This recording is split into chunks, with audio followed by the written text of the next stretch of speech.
Welcome all to the law वाला channel and आज हम डील करेंगे rights of persons with disability act 2016 जो कि एक न्यूली एडेड टॉपिक है हमारे यूपीपीसीएसजे एग्जाम के लिए। एंड आप सबको पता है कि वी एट लॉ वाला are making sure and trying our best कि हम आपको क्वालिटी एजुकेशन प्रोवाइड कर पाए एंड पूरा का पूरा लॉ का जो फंडास है उसको कंसाइज मैनर में एंड क्रिस्प मैनर में आपको प्रोवाइड कर पाए कि आप हमारे यहाँ पे आए एंड सीख के जाएं। सो आइए शुरू करते हैं right of persons with disability act 2016 and law वाला कानून का फंडा विद आकृति। तो जब हम डील करेंगे right of persons with disability act, आपको एक चीज ध्यान रखनी है before I start with the slides. आपको ये ध्यान रखना है कि मैं आपको दूंगी कॉन्सेप्ट क्लैरिटी, यहाँ पे बताऊंगी आपको इंपॉर्टेंट सेक्शंस जो पेपर के पॉइंट ऑफ व्यू से बहुत इंपॉर्टेंट है एंड जिसके ऊपर क्वेश्चंस आने के बहुत चांसेस हैं।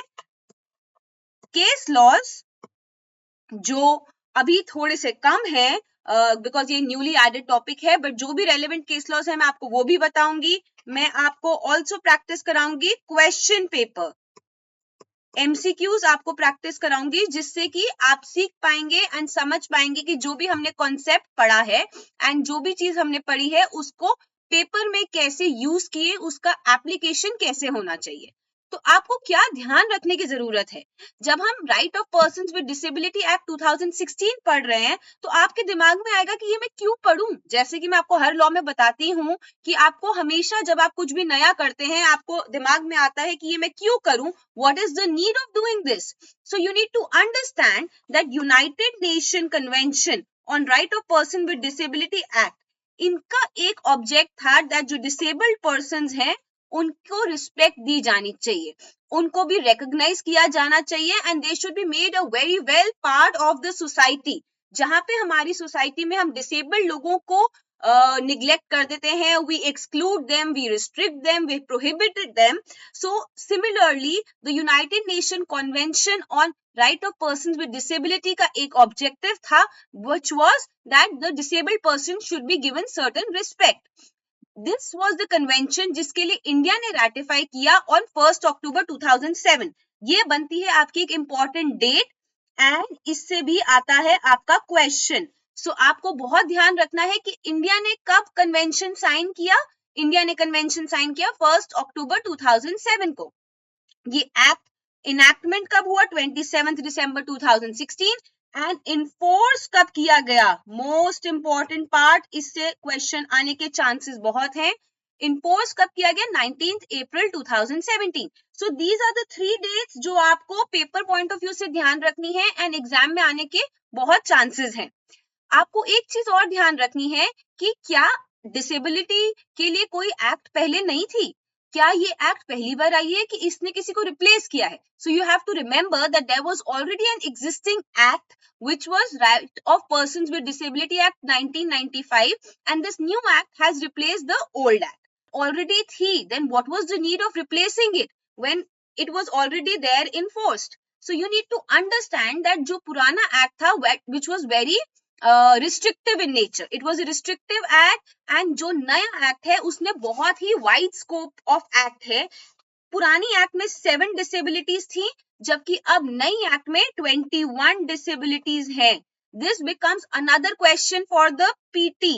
सो इसका बहुत ध्यान रखिएगा कि इस एक्ट में जो हम पढ़ रहे हैं right of persons with disability act 2016 के अंदर देयर आर 21 डिसेबिलिटीज एंड ये पेपर सेटर्स बहुत बार क्वेश्चन पूछ सकते हैं। आपको ये देखना है कि 7 डिसेबिलिटी से 21 डिसेबिलिटीज पे चले गए हैं एंड इन्होंने क्या किया है, इन्होंने स्कोप को बहुत ज्यादा बढ़ा दिया है and there is a 1/3 time increment in the disabilities. So कुछ डिसेबिलिटीज थी जिनको पुरानी वाली एक्ट रिकॉग्नाइज नहीं करती थी, अब हमारी नई एक्ट उनको भी रिकॉग्नाइज करती है। अब आते हैं हमारे सेकंड सेक्शन के ऊपर which is the definition clause and इसके अंदर आपको बहुत ध्यान रखने की ये जरूरत है कि section 2R, 2S, 2T and 2ZC ये मोस्ट इंपॉर्टेंट सेक्शंस हैं जब हम डेफिनेशन क्लॉज की बात करते हैं, और इनसे क्वेश्चन आने के बहुत चांसेस हैं। दो मैं आपको बाकी सेक्शंस भी करवाऊंगी, but at the same time जब मैं आपको पढ़ा रही हूँ एंड हमारे पेपर में बहुत ही लिमिटेड टाइम रह गया है, so my aim would always be that I will keep telling you and giving you hints from where the questions can come. So be very alert when you are attending this session, because I will try my best that आपको समझ आ पाए कि कौन से important areas हैं, कौन से focused रखने वाली जगहें हैं. So 2R, 2S, 2T and 2ZC are the most important sections जहां से definition में से आपका question बनता है. So आइए let us see what is 2S. 2S says a person with disability.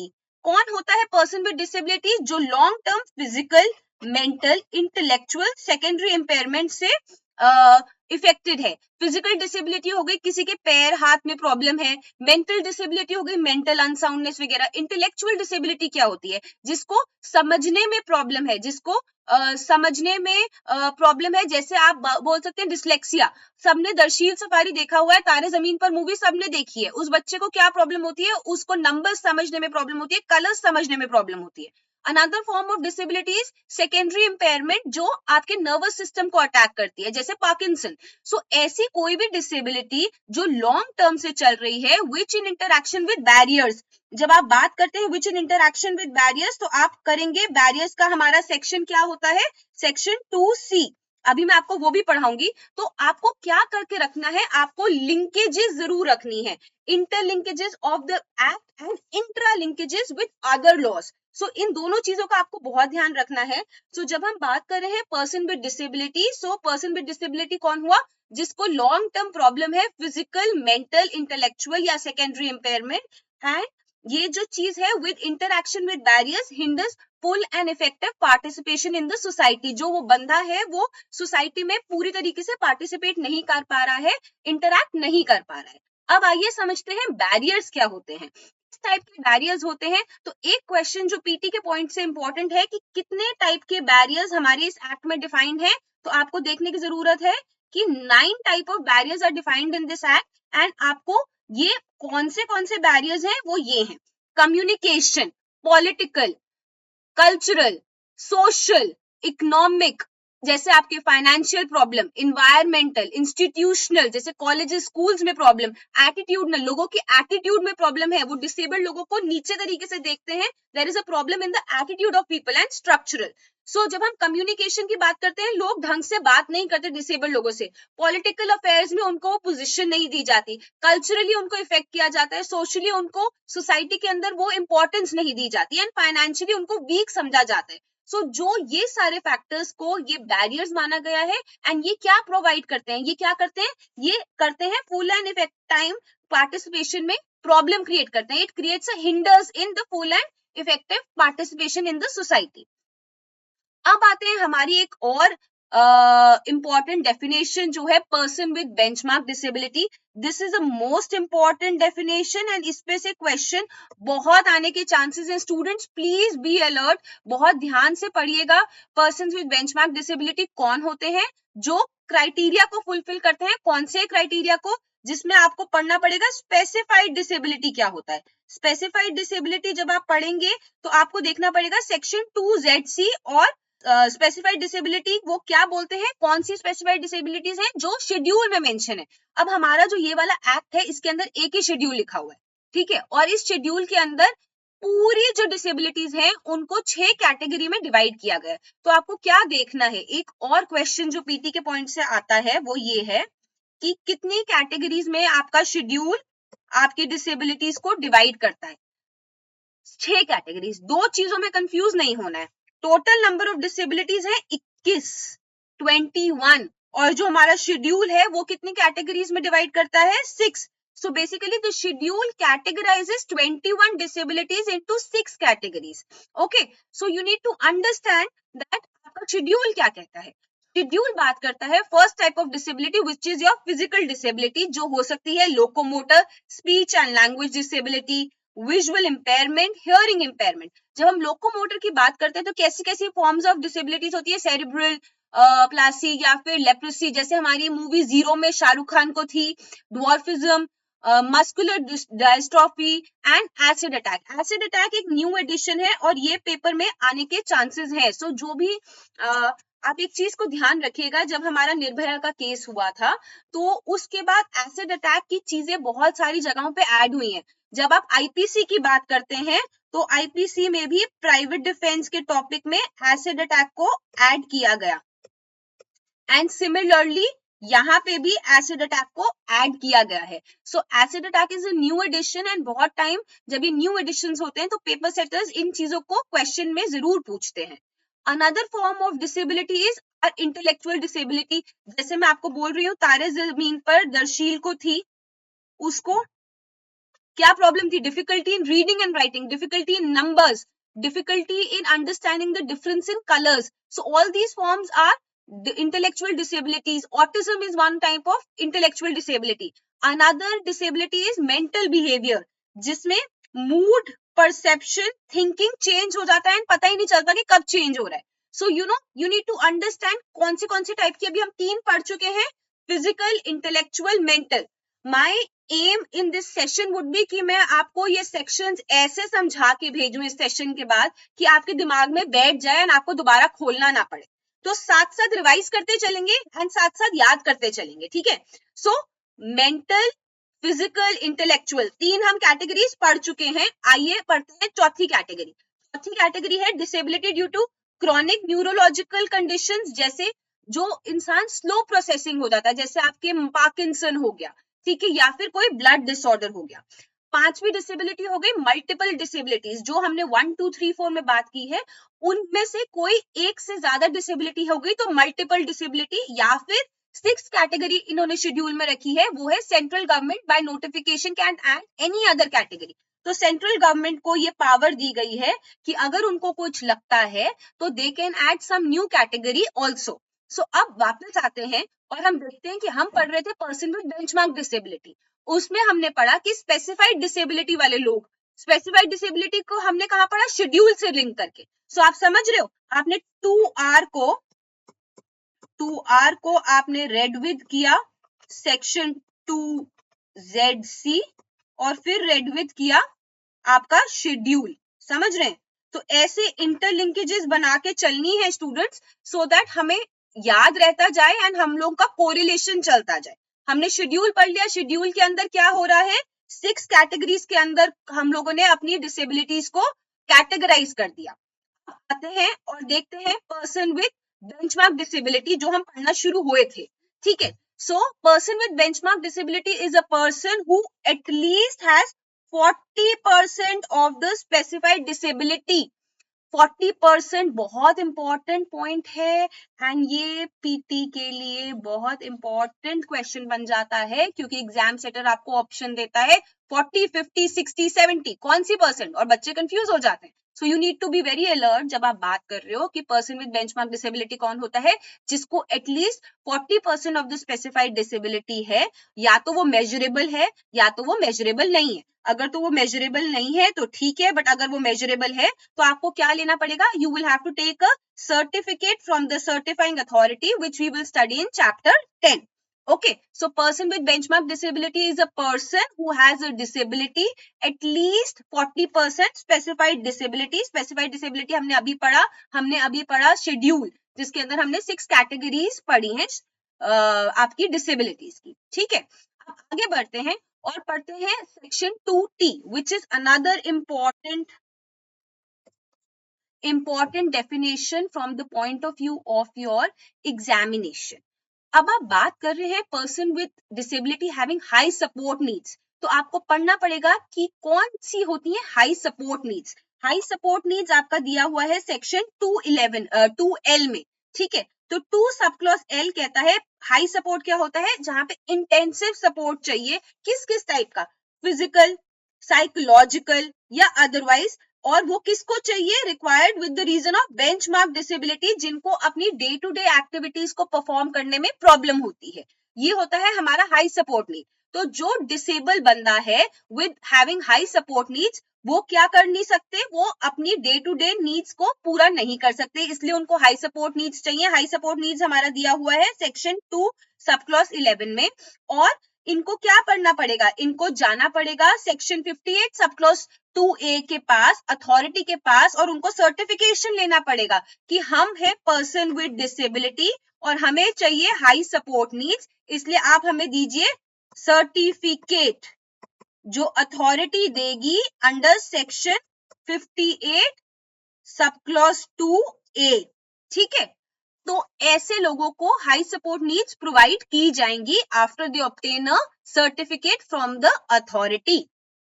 Okay, next definition जो इंपॉर्टेंट है वो है सेक्शन 2H, डिस्क्रिमिनेशन। जब मैं बात कर रही हूँ कि हमें क्यों पढ़ना है ये एक्ट, ये क्यों नया टॉपिक ऐड हुआ है यूपीपीसीएसजे एग्जाम के लिए, तो हमने बात करी कि यूनाइटेड नेशन कन्वेंशन के हिसाब से इंडिया ने अपने आप को रैटिफाई कर लिया। अब आपको ये देखने की जरूरत है आपकी सोसाइटी में कितने सारे डिसेबल्ड लोग होते हैं, उनके साथ क्या होता है, डिस्क्रिमिनेशन, उनको इक्वल ट्रीटमेंट नहीं दिया जाता, so they are discriminated, they have been treated with distinct behavior. People treat them with distinct behavior only on the point that they are disabled. People exclude them from the normal things. They restrict them, they prohibit them. So ये होता है आपका discrimination. These are the different forms of discrimination. सी अगर आप इसको कहानी के form में पढ़ेंगे ना तो आपको बहुत ज्यादा सेट हो जाएगा दिमाग में, एंड ऐसे कोई रट्टा मारने की जरूरत नहीं होगी, बस सेक्शंस को याद करने की जरूरत है।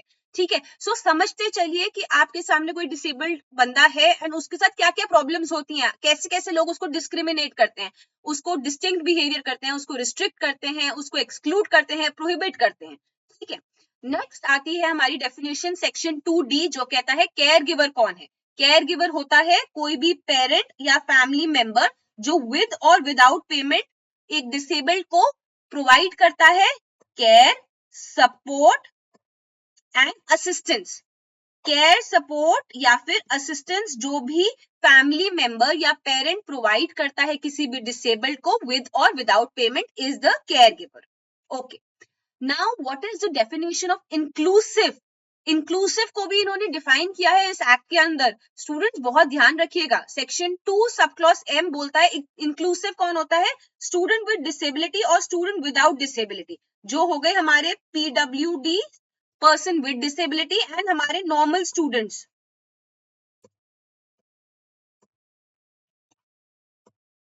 इनको क्या करना है, you have to make sure that they learn together and इनके लिए सूटेबल एनवायरनमेंट सेट करना है जिससे कि जो PWDs हैं, पर्सन विद डिसेबिलिटीज हैं, वो भी ढंग से पढ़ पाए एंड इनके साथ पढ़ पाए, उनको एक्सक्लूडेड फील ना हो सोसाइटी में, they feel a part of the society. Okay, so you need to understand this thing also, and इन्होंने ये चीज भी एक डेफिनेशन के फॉर्म में ऐड करी हुई है। ओके, तो अब आप ध्यान दें तो राइट्स ऑफ डिसेबल्ड पर्संस आपको इस एक्ट के अंदर दिया गया है। अभी हमने सेक्शन 2 पढ़ा जिसके अंदर हमने कुछ कुछ इंपॉर्टेंट डेफिनेशंस को डील किया एंड हमने देखा कि पेपर के पॉइंट ऑफ व्यू से कौन सी डेफिनेशंस इंपॉर्टेंट है एंड कैसे क्वेश्चंस उन पे पूछे जाएंगे, वो मैं आपको एंड ऑफ द सेशन में करवाऊंगी। अब आपको ये देखना है कि जो आपका rights of person with disability act 2016 है, this gives certain rights to the disabled person. Abhi, in form of this flowchart, just have a brief idea of what are the certain rights which have been guaranteed to these disabled person. Do not worry, I will deal with these rights in detail and मैं आपको सब कुछ समझाती चलूंगी अपने साथ। ठीक है, सो एक हो गया आपका right to equality and dignity जो है सेक्शन 3 में। Another right is right to live in community, community में उनको रहने का राइट है which is section 5। Right to protection from torture and inhuman treatment, कई बार इन डिसेबल्ड लोगों के साथ इनह्यूमन ट्रीटमेंट होता है, इनको टॉर्चर किया जाता है, सो यहाँ पे they have a specific right which has been guaranteed to them. Right to education, they have to be provided education, you have to make sure, the government has to make sure, appropriate government, the local authorities have to make sure that the disabled people are not excluded, they are included in the society and they have been given proper education. Right to vocational training and self employment so that ये अपने बलबूते पर खड़े हो सकें, अपने पैर पे खड़े हो सकें, अपने लिए कमा सकें और किसी के ऊपर डिपेंडेंट ना रहें। राइट टू एम्प्लॉयमेंट, इनको नौकरी देने का राइट है, इनके पास एक राइट है कि ये हर एक जगह पे अप्लाई कर सके, प्रॉपर रिजर्वेशन होनी चाहिए प्राइवेट सेक्टर में, गवर्नमेंट सेक्टर में, जो हम अभी डिटेल में पढ़ेंगे। Right to social security, rehabilitation, right to free education, जैसे हमारा आर्टिकल 21A क्या बोलता है कॉन्स्टिट्यूशन का कि 6 से 14 साल के बच्चे को राइट टू एजुकेशन है, वैसे ही यहाँ पे भी सेक्शन 31 बात करता है right to free education, right to 5% reservation in government and government aided higher education, reproductive rights which is also very important point जो अभी मैं आपके साथ डील करूंगी, 4% reservation in government establishment section 32 deal करता है, और पोस्ट जिनको आइडेंटिफाई करना है जो persons with benchmark disability hold कर सके, ऐसी पोस्ट को आइडेंटिफाई करना है। ये एक ब्रीफ आपको मैंने आइडिया दिया कि कौन से राइट्स गारंटीड हैं पर्सन्स विद डिसेबिलिटी को। डू नॉट वरी, मैं इनको डिटेल में आपको पढ़ाऊंगी भी और आपको बताऊंगी भी कि कौन से पॉइंट से पेपर आ सकता है। ठीक है, सो आइए बढ़ते हैं। एंड हमारा चैप्टर नंबर 2 है rights and entitlement. It is one of the most important topic and मुझसे गारंटी ले लो कि इसमें से क्वेश्चन आना बनता है, एंड इसलिए ये वाले चैप्टर को आप छोड़ के नहीं जाएंगे, प्रॉपरली पढ़ के जाएंगे।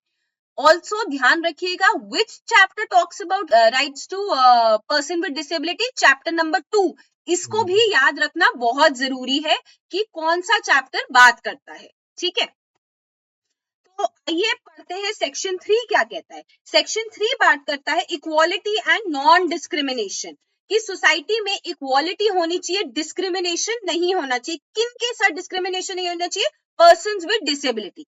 ठीक है, सो सेक्शन 3 बात करता है कि अप्रोप्रिएट गवर्नमेंट की ड्यूटी है, हमारी अप्रोप्रिएट गवर्नमेंट की ड्यूटी है to ensure persons with disability get respect, equality and a dignified life. They shall not be discriminated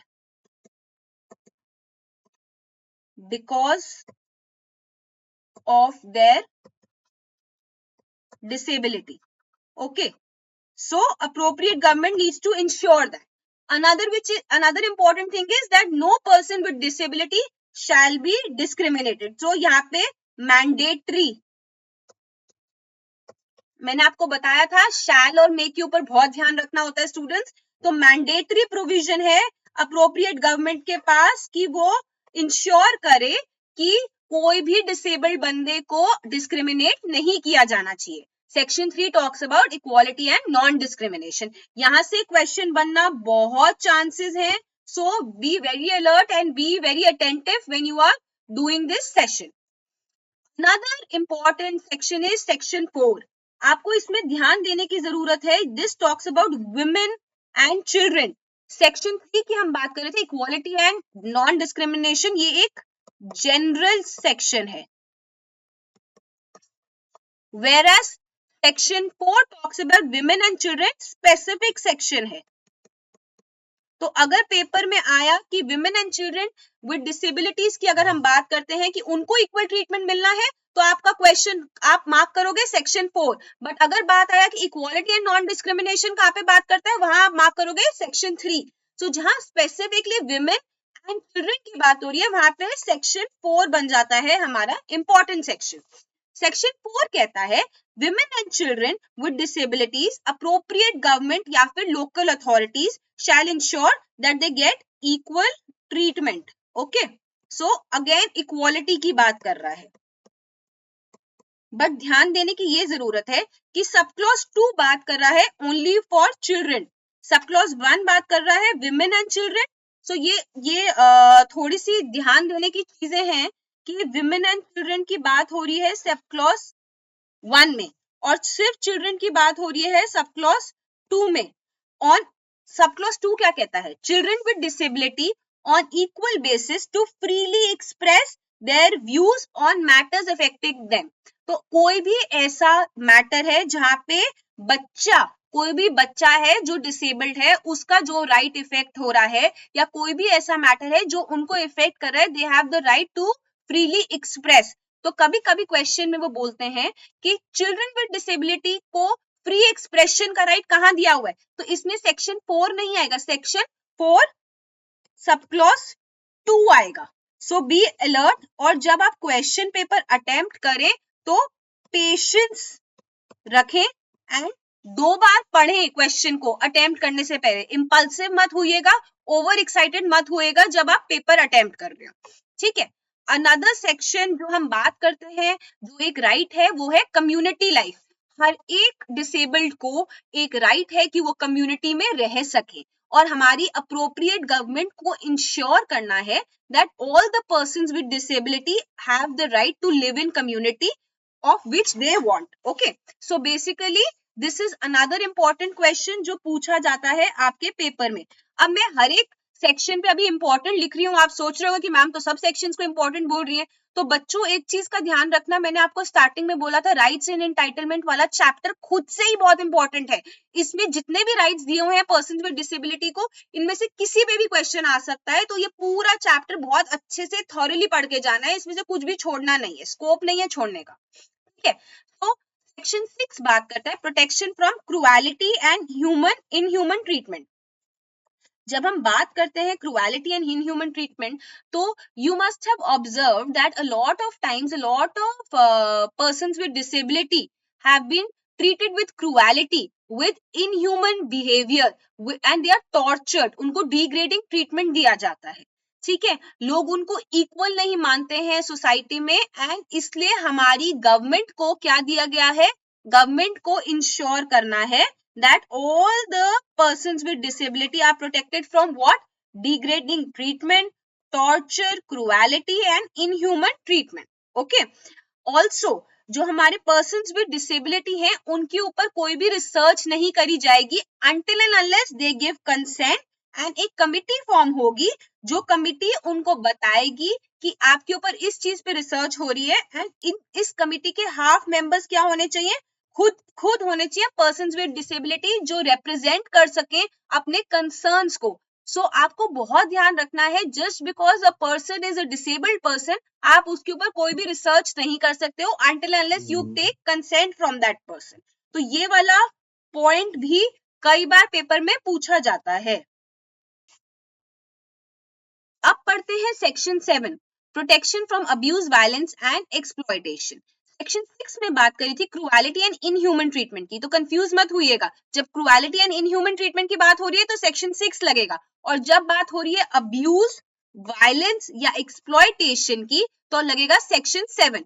अब आपको क्या करना है, आपकी जो अप्रोप्रिएट गवर्नमेंट है उनको मेजर्स लेने हैं to protect the PWDs, which is persons with disability, from any sort of abuse, violence या फिर exploitation।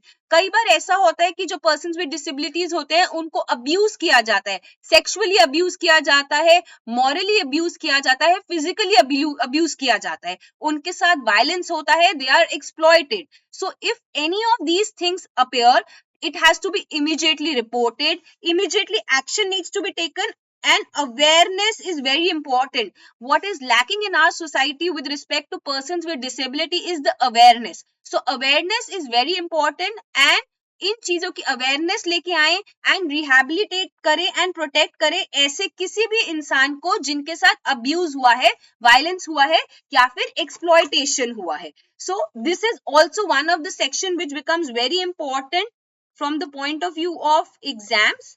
ओके, ये था आपका सब क्लॉज 1। अब आइए पढ़ते हैं सब क्लॉज 2। सब क्लॉज 2 कहता है एनी पर्सन और registered organisation who has a reason to believe that the person with disability suffering from abuse, violence या एक्सप्लॉयटेशन, तो वो क्या करेगा, एग्जीक्यूटिव मजिस्ट्रेट को जिनकी लोकल लिमिट्स में ऑफेंस हो रहा है उनको इन्फॉर्म करेगा। ठीक है, लोकल लिमिट्स के जिनके साथ हो रहा है, लोकल लिमिट्स में ऑफेंस, उनको इन्फॉर्म करेगा दैट ऐसा पीडब्ल्यूडीज के साथ हो रहा है।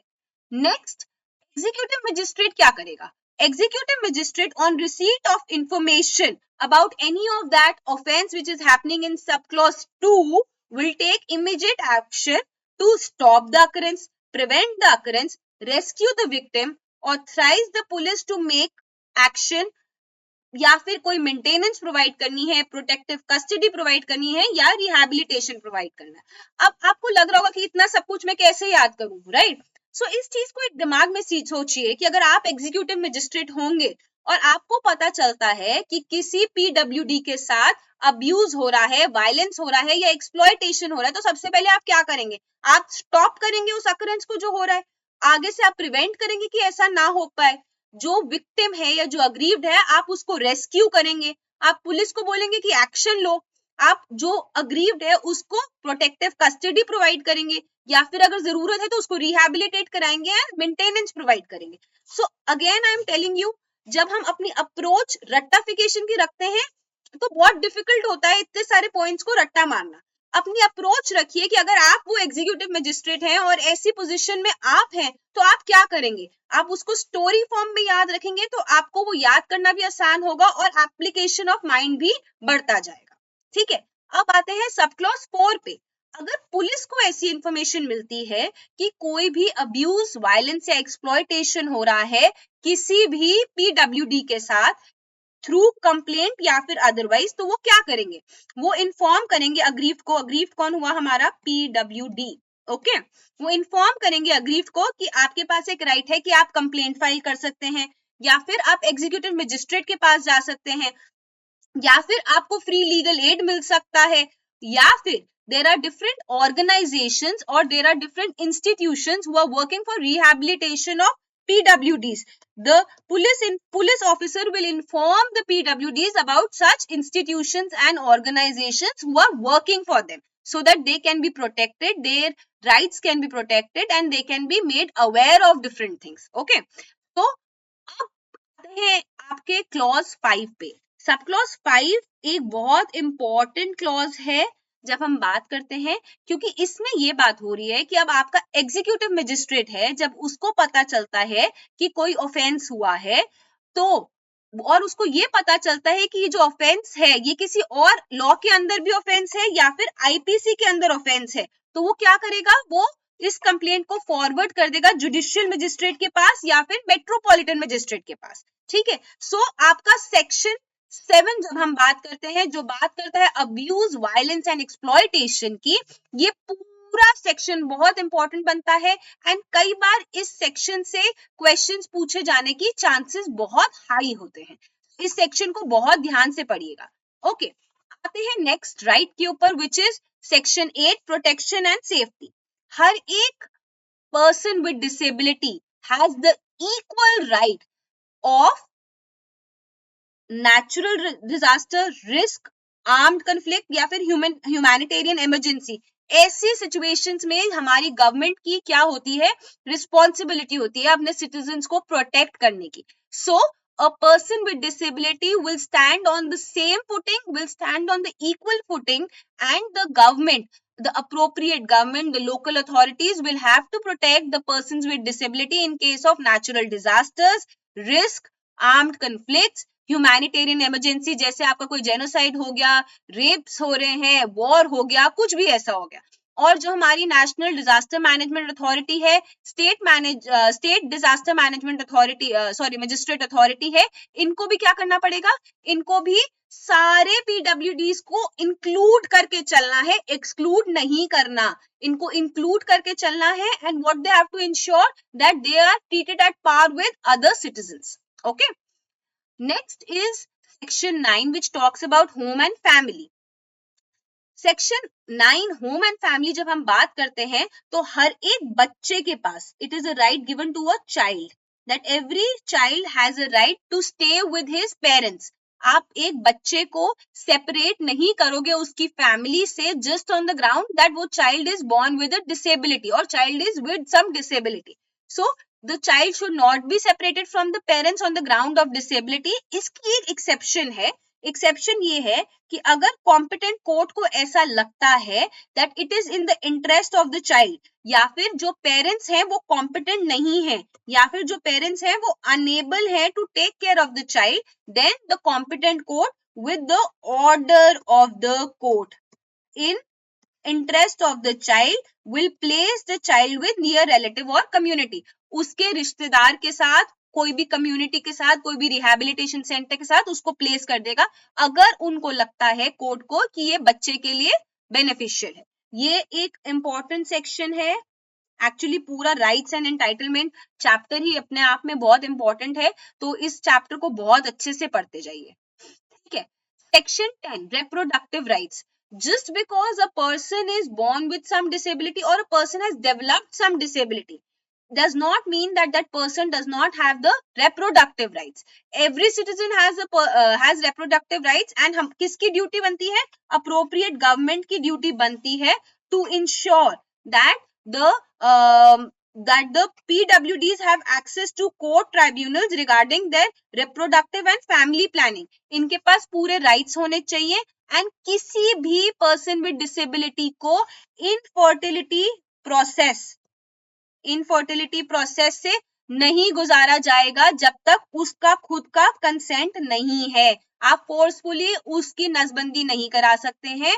आप किसी को भी इनफर्टिलिटी प्रोसेस से नहीं फोर्स कराएंगे जब तक उसका कंसेंट नहीं है. Okay, so section 10 reproductive rights होता है, इसका ध्यान रखिएगा. सेक्शन 11 बात करता है एक्सेसिबिलिटी इन वोटिंग. सो हर एक इलेक्शन कमीशन को क्या ध्यान रखना है, इंश्योर करना है कि सारे पोलिंग स्टेशंस जो हैं they are accessible to the public persons with disabilities. Okay, then आता है section 12 which talks about access to justice. All the appropriate governments shall ensure कि सारे persons with disabilities को access मिले कोर्ट का, tribunal का, कमीशन का या फिर अदर बॉडीज का. एंड इसमें डिस्क्रिमिनेशन नहीं होना चाहिए एंड उनको जस्टिस का पूरा राइट है जैसे किसी और इंसान को है. ठीक है, जस्ट बिकॉज वो PWD हैं आप उनको डिस्क्रिमिनेट नहीं कर सकते हो, आप उनको एक्सक्लूड नहीं कर सकते हो. तो आई थिंक जैसे जैसे हम पढ़ रहे हैं आपको एक आपका होराइजन बढ़ रहा होगा, पर्सपेक्टिव बढ़ रहा होगा एंड आपको समझ आ रहा होगा कि इस एक्ट का जो पर्पस है वो ये है कि किसी भी पर्सन विद डिसेबिलिटी को डिस्क्रिमिनेट ना करें, उनको इंक्लूड करके चले, उनको सोसाइटी का पार्ट बना के चले. ठीक है, बढ़ते हैं सेक्शन 13 पे जो बात करता है लीगल कैपेसिटी की. So every person with disability again has the right to inherit property. Just because a person is disabled, आप उसको inherit करने से रोक नहीं सकते हैं. आप ये नहीं बोल सकते हैं that you are a person with disability and now you do not have the right to inherit property. So the appropriate government shall ensure. All these sections are using the word shall, which makes it mandatory. Okay, so person with disability को appropriate government को ensure करना है कि इनके पास right हो to inherit property, to control their financial affairs, to take bank loans and mortgage and function like a normal person who is not disabled. Okay, तो आपको just on the ground of disability इनको discriminate नहीं करना है and they have the right to inherit property. Okay, next आता है section 14 which talks about provision for guardianship. जब किसी डिस्ट्रिक्ट कोर्ट को या फिर डेजिग्नेटेड अथॉरिटी को जो कि नोटिफाइड है बाय स्टेट गवर्नमेंट ऐसा लगता है कि कोई भी पर्सन विद डिसेबिलिटी है who is unable to take legally binding decisions. Legally binding decisions is important here. ये डिसीजंस है students. Okay, take legally binding decisions, then what can they do, it may, यहाँ पे discretion है, may provide for support of limited guardian. ऐसा इंसान, ऐसा person with disability जिनके पास ऑलरेडी एडिक्वेट सपोर्ट था but they are unable to take legally binding decisions. Legally binding decisions अपनी प्रॉपर्टी को लेके, अपने असेट्स को लेके, कुछ भी अगर ऐसा सिचुएशन है then they can get some further support और जिसको कहते हैं limited guardian. Okay, limited guardian अगर बार बार रिपीटेड रिक्वेस्ट आ रही है तो भी लिमिटेड गार्डियन मिल सकता है. और अगर on and from date of commencement of the act अगर किसी भी गार्डियन को अपॉइंट किया जाता है उसको डीम किया जाएगा कि वो लिमिटेड गार्डियन है. ठीक है, तो इस सेक्शन के ऊपर भी बहुत बार क्वेश्चन आने के चांसेस हैं. ओके, आता है हमारा चैप्टर 3 जो बात करता है एजुकेशन की. बट इससे पहले दोबारा से आते हैं और रिकैप करते हैं हमारे चैप्टर 2 को जो था राइट. ठीक है, तो एक बार मैं आपको दोबारा से कराती हूँ. चैप्टर 2 जो था हमारा राइट्स, सबसे पहले आया section 3 equality and non discrimination. ये एक जनरल है, जनरल सा सेक्शन है जो बात करता है सारे पर्सन्स विद डिसेबिलिटी की. उसके बाद आता है सेक्शन 4 जो बात करता है women and children with disability की. सब क्लॉज 2 बात करता है चिल्ड्रन स्पेसिफिक. सेक्शन 5 बात करता है कम्युनिटी लाइफ की। सेक्शन 6 बात करता है किसी भी पीडब्ल्यूडी को आपको बचाना है किससे, क्रूएलिटी एंड इनह्यूमन ट्रीटमेंट से। सेक्शन 7 बात करता है अब्यूज, वायलेंस एंड एक्सप्लॉयटेशन से आपको पीडब्ल्यूडीज को बचाना है, अवेयरनेस लाना है, रिहैबिलिटेशन करना है। एग्जीक्यूटिव मजिस्ट्रेट की यहाँ पे ड्यूटीज बताई गई हैं, क्या क्या उनको एक्शंस लेने होंगे। देन आता है आपका सेक्शन 8 जो बात करता है प्रोटेक्शन एंड सेफ्टी की, कि कोई भी ऐसी सिचुएशन आती है जहां पे नेचुरल डिजास्टर, रिस्क, वॉर या ह्यूमैनिटेरियन कुछ भी इमरजेंसी होती है, आर्म्ड कॉन्फ्लिक्ट्स होते हैं, तो आपको क्या करना है, एट इक्वल पार रखना है बाकी लोगों के साथ पीडब्ल्यूडीज को और उनको भी प्रोटेक्ट करना है। सेक्शन 9 बात करता है होम एंड फैमिली की, that every child with disability has the right to live with his parents and just on the ground of disability you can not exclude और separate the child from his parents until and unless the court thinks that it is in interest of the child. Section 10 बात करता है reproductive rights की, कि किसी के साथ भी आप इनफर्टिलिटी प्रोसेस नहीं कर सकते हो विदाउट हिज कंसेंट एंड उनको आपको फैमिली प्लानिंग के बारे में अवेयर करना है। एक्सेसिबिलिटी इन वोटिंग की बात करता है सेक्शन 11। सेक्शन 12 बात करता है एक्सेस टू जस्टिस की, सारे पीडब्ल्यूडीज को एक्सेस होना चाहिए कि वो किसी भी कोर्ट, ट्राइब्यूनल, कमीशन या अदर बॉडीज में जा सकें और उनको किसी भी तरीके का डिस्क्रिमिनेशन नहीं करना चाहिए। सेक्शन 13 बात करता है लीगल कैपेसिटी की, कि हर एक पीडब्ल्यूडी के पास राइट है कि वो प्रॉपर्टी इनहेरिट कर सके, बैंक लोन्स ले सके, अपने फाइनेंशियल अफेयर्स को कंट्रोल कर सके। सेक्शन 14 बात करता है लिमिटेड गार्डियनशिप की, कि जब किसी लीगली बाइंडिंग डिसीजन में आपको ऐसा लगता है कि जो पीडब्ल्यूडी है उनको कुछ प्रॉब्लम आ रही है, तब आप उनको एक फर्दर सपोर्ट प्रोवाइड करते हैं जिसको हम लिमिटेड गार्डियन बोलेंगे। एंड फिर आ गया आपका चैप्टर 3 एजुकेशन।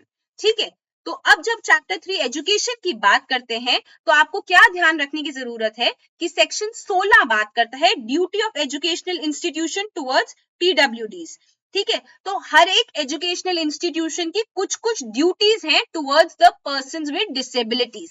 सेक्शन 17 बात करता है कि जो हमारी अप्रोप्रिएट गवर्नमेंट है उनको क्या करना है, उनको प्रमोट करना है एंड फैसिलिटेट करना है कि इंक्लूसिव एजुकेशन हो, पीडब्ल्यूडी प्लस नॉर्मल लोगों को साथ में लर्निंग हो, अडेप्टेबिलिटी हो। ठीक है, और सेक्शन 18 बात करता है एडल्ट एजुकेशन की। तो स्टूडेंट्स इन सेक्शन की हेडिंग्स याद करना जरूरी है, अंदर इतना ज्यादा ध्यान ना भी दे तो भी चलेगा, बट एटलीस्ट हेडिंग याद करना जरूरी है, कभी कभी क्वेश्चन इन पॉइंट्स में से आ जाता है। जब सेक्शन 17 की बात करते हैं जो था specified measures by appropriate government to promote या फैसिलिटेट इंक्लूसिव एजुकेशन, तो आपको एक जो बहुत इंपॉर्टेंट पॉइंट ध्यान रखने की जरूरत है, जो पीटी के पॉइंट से इंपॉर्टेंट है, वो ये है कि एवरी 5 इयर्स में सर्वे कंडक्ट करना है टू आइडेंटिफाई कौन से पीडब्ल्यूटी वाले बच्चे हैं, पर्सन्स विद डिसेबिलिटी वाले बच्चे हैं, वो हर एक 5 साल में आपको सर्वे कंडक्ट करना है और आपको ये देखते जाना है कि इन बच्चों का नाम इंक्लूड होता जाए। और इसका प्रोवाइजो ये बात करता है कि इस एक्ट के आने के बाद पहला सर्वे 2 साल के अंदर होना है। ठीक है, सेक्शन 19 बात करता है वोकेशनल ट्रेनिंग की, इसकी बस हेडिंग भी याद कर लेंगे तो चलेगा। ठीक है, सेक्शन 20 बात करता है non discrimination in employment.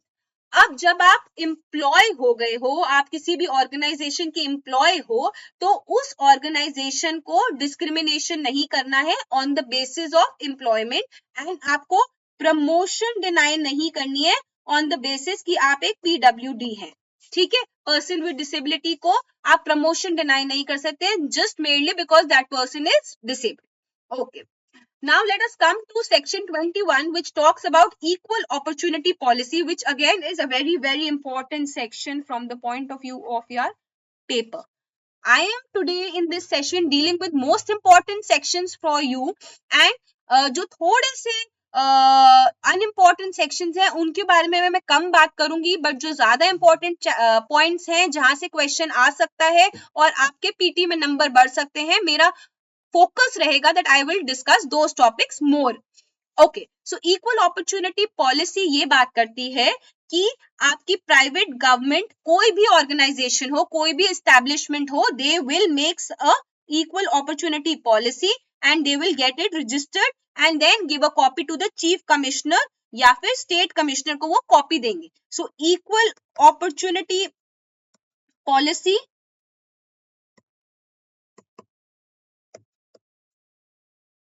shall be formulated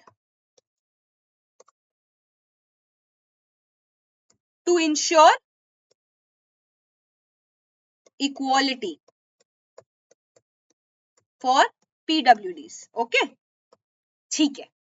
अब आते हैं, बात करते हैं सेक्शन 23 की, कि हर एक ऑर्गेनाइजेशन में एक ग्रीवियंस रिड्रेसल ऑफिसर को अपॉइंट किया जाएगा, जो कि क्या ध्यान रखेगा, अगर कोई भी डिफरेंशियल ट्रीटमेंट हो रहा है विद योर PWDs, या फिर कहीं पे भी प्रमोशन नहीं हो रही है या प्रमोशन को डिनाई किया जा रहा है, then this grievance redressal officer will actually do what?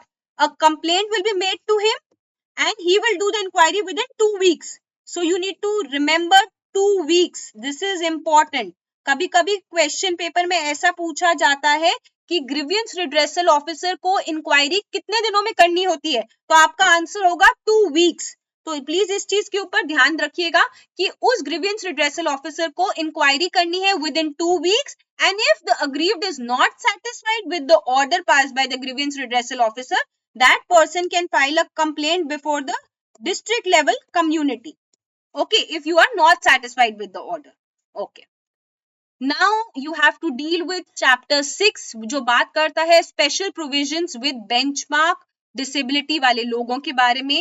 जब हम बेंचमार्क डिसेबिलिटी की बात करते हैं, तो मैंने आपको जब इसकी डेफिनेशन कराई थी, तो मैंने आपको ये बताया था कि ये टॉपिक बहुत इंपॉर्टेंट है, ये डेफिनेशन भी बहुत इंपॉर्टेंट है, एंड इसको छोड़ के नहीं जाना है बच्चों, इसको पकड़ लो जिसको कहते हैं ना, एंड इसके ऊपर अपनी पकड़ बहुत अच्छी बना लो, क्योंकि ये चैप्टर भी मैं लिखूंगी इंपॉर्टेंट है पेपर पॉइंट ऑफ व्यू से, ठीक है।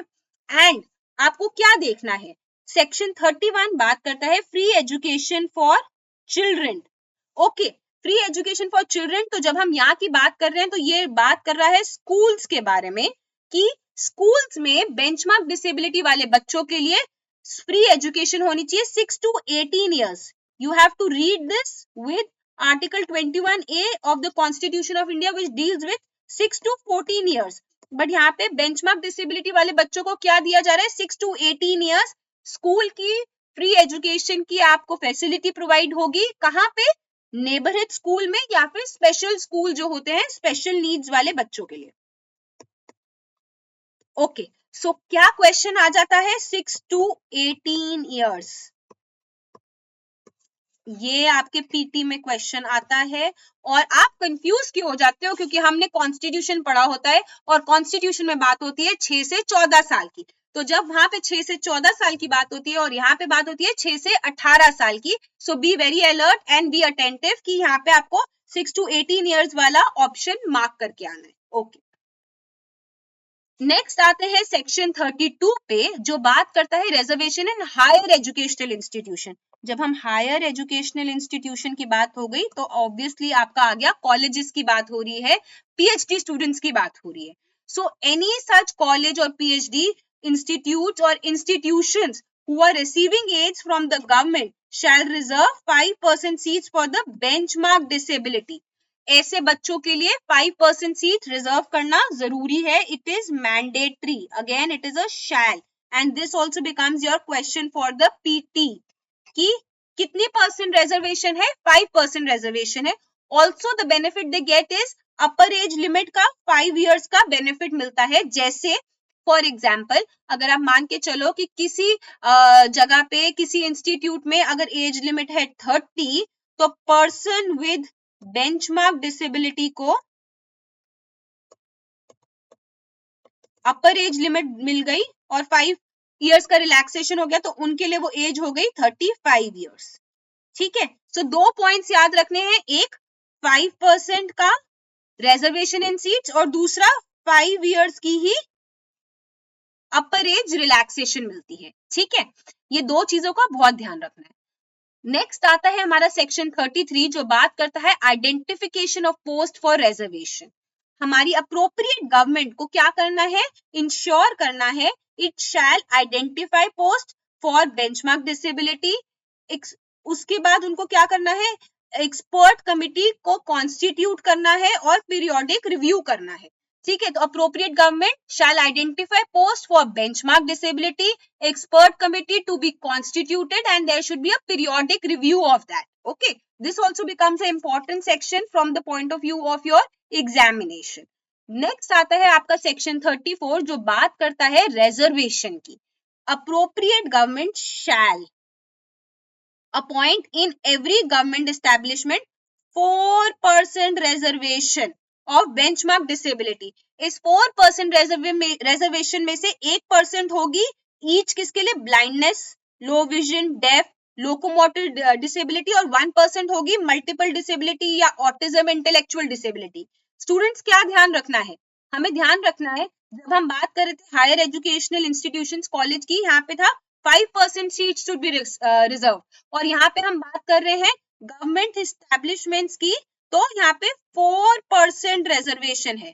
ये भी आपका क्वेश्चन बनता है पीटी के लिए, क्योंकि ये सारे पॉइंट्स थोड़े से कंफ्यूजिंग हो जाते हैं और एज स्टूडेंट्स हम कंफ्यूज हो जाते हैं, 4% यहाँ था, 5% यहाँ था। जब मल्टीपल चॉइस क्वेश्चंस में जब ऑप्शंस आती हैं तो हम कंफ्यूज हो जाते हैं और हम गलत आंसर मार्क कर देते हैं। तो थोड़ा सा अलर्ट रहिए, थोड़ा सा ओवर एक्साइटेड ना होइएगा जब आप क्वेश्चन पेपर देखें, एंड पेशेंस रखें, 2 बार ही सोचें एंड तब अपना आंसर मार्क करें। 4% रिजर्वेशन कहाँ पे चाहिए, गवर्नमेंट एस्टैब्लिशमेंट में, okay. Section 35 talks about incentive to employees in the private sector, वहां पे बात हो रही थी गवर्नमेंट एस्टैब्लिशमेंट की। सेक्शन 35 में बात हो रही है प्राइवेट सेक्टर की। Appropriate government shell ensure at least 5% workforce should be benchmark disability. तो 4% हो गया आपका गवर्नमेंट में, 5% हो गया आपका प्राइवेट सेक्टर में, 5% हो गया आपका हायर एजुकेशनल इंस्टीट्यूशन में, और यहाँ पे प्लस क्या हो गया, 5 इयर्स की age relax, upper age, sorry, ठीक है। ऐसे करके याद रखेंगे तो आपको थोड़ा सा हेल्पफुल रहेगा, ठीक है। आगे बढ़ते हैं। सेक्शन 38 बात करता है special provision for persons with disability for high support. High support हम पढ़ चुके हैं सेक्शन 2 सब क्लॉज एल में, ठीक है। तो कोई भी person with benchmark disability who needs high support, जहां पे they were unable to perform their day to day activity and they needed high support, वो क्या करेंगे, अप्लाई करेंगे अथॉरिटीज को notified by the government to provide high support. याद करो जब हम हाई सपोर्ट पढ़ रहे थे तो मैंने सेक्शन बात करी थी कि उनको सर्टिफिकेट लेना पड़ेगा, okay. So similarly they will apply to the authorities which have been notified by the government to provide them high support, okay. आगे बढ़ते हैं। These authorities what will they do, they will refer the matter to the assessment board। जो भी application आई है for high support, उस application को क्या करेंगे, असेसमेंट बोर्ड को भेज देंगे। असेसमेंट बोर्ड वो रिव्यू करेगी और रिपोर्ट भेजेगी certifying high support, okay. So ये एक पूरा चेन हो जाएगा जो they will have to perform. Next आता है चैप्टर 9 जो बहुत इंपॉर्टेंट हो जाता है आपके पेपर पॉइंट ऑफ व्यू से, रजिस्ट्रेशन ऑफ इंस्टीट्यूशंस। कोई भी एक ऐसा इंस्टीट्यूशन है जो पर्सन्स विद डिसेबिलिटी के लिए काम करना चाहता है, उनको क्या कराना पड़ेगा, उनको रजिस्ट्रेशन कराना पड़ेगा, सर्टिफिकेट ऑफ रजिस्ट्रेशन लेना पड़ेगा। तो सेक्शन 49 बात करता है कॉम्पिटेंट अथॉरिटी कौन है, state government shall appoint competent authority. जिसको भी हमारी स्टेट गवर्नमेंट अपॉइंट कर दे वो बन जाएगी हमारी अपॉइंट कॉम्पिटेंट अथॉरिटी, ठीक है। इनके पास अप्लाई करना पड़ेगा एंड आपको क्या लेना पड़ेगा, certificate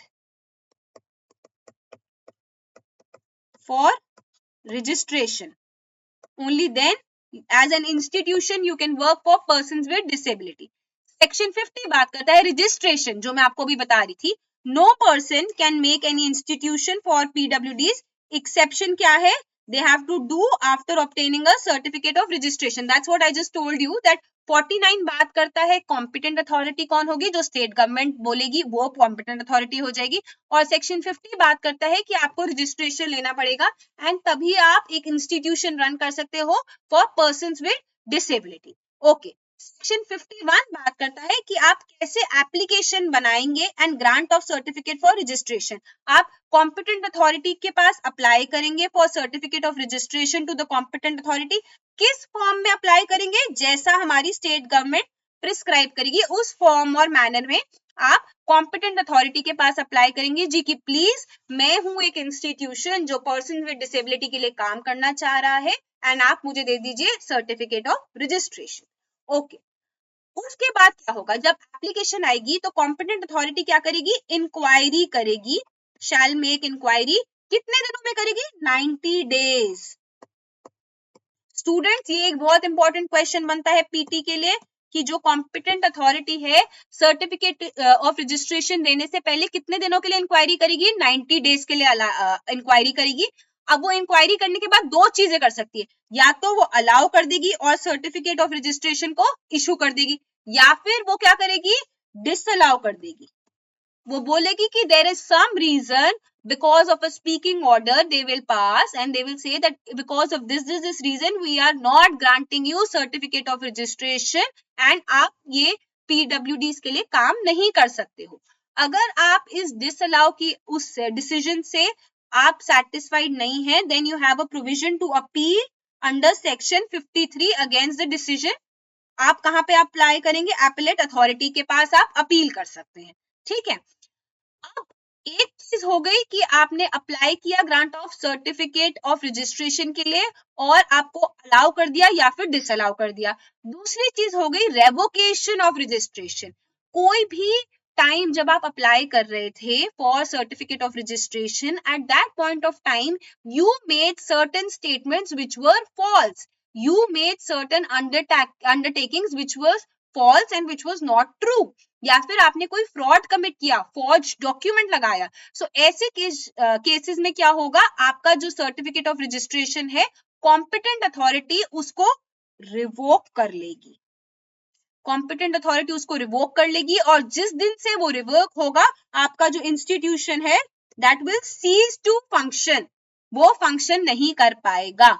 but if you are aggrieved by the revocation of registration, then also where you can go, you can appeal under section 53 before the appellate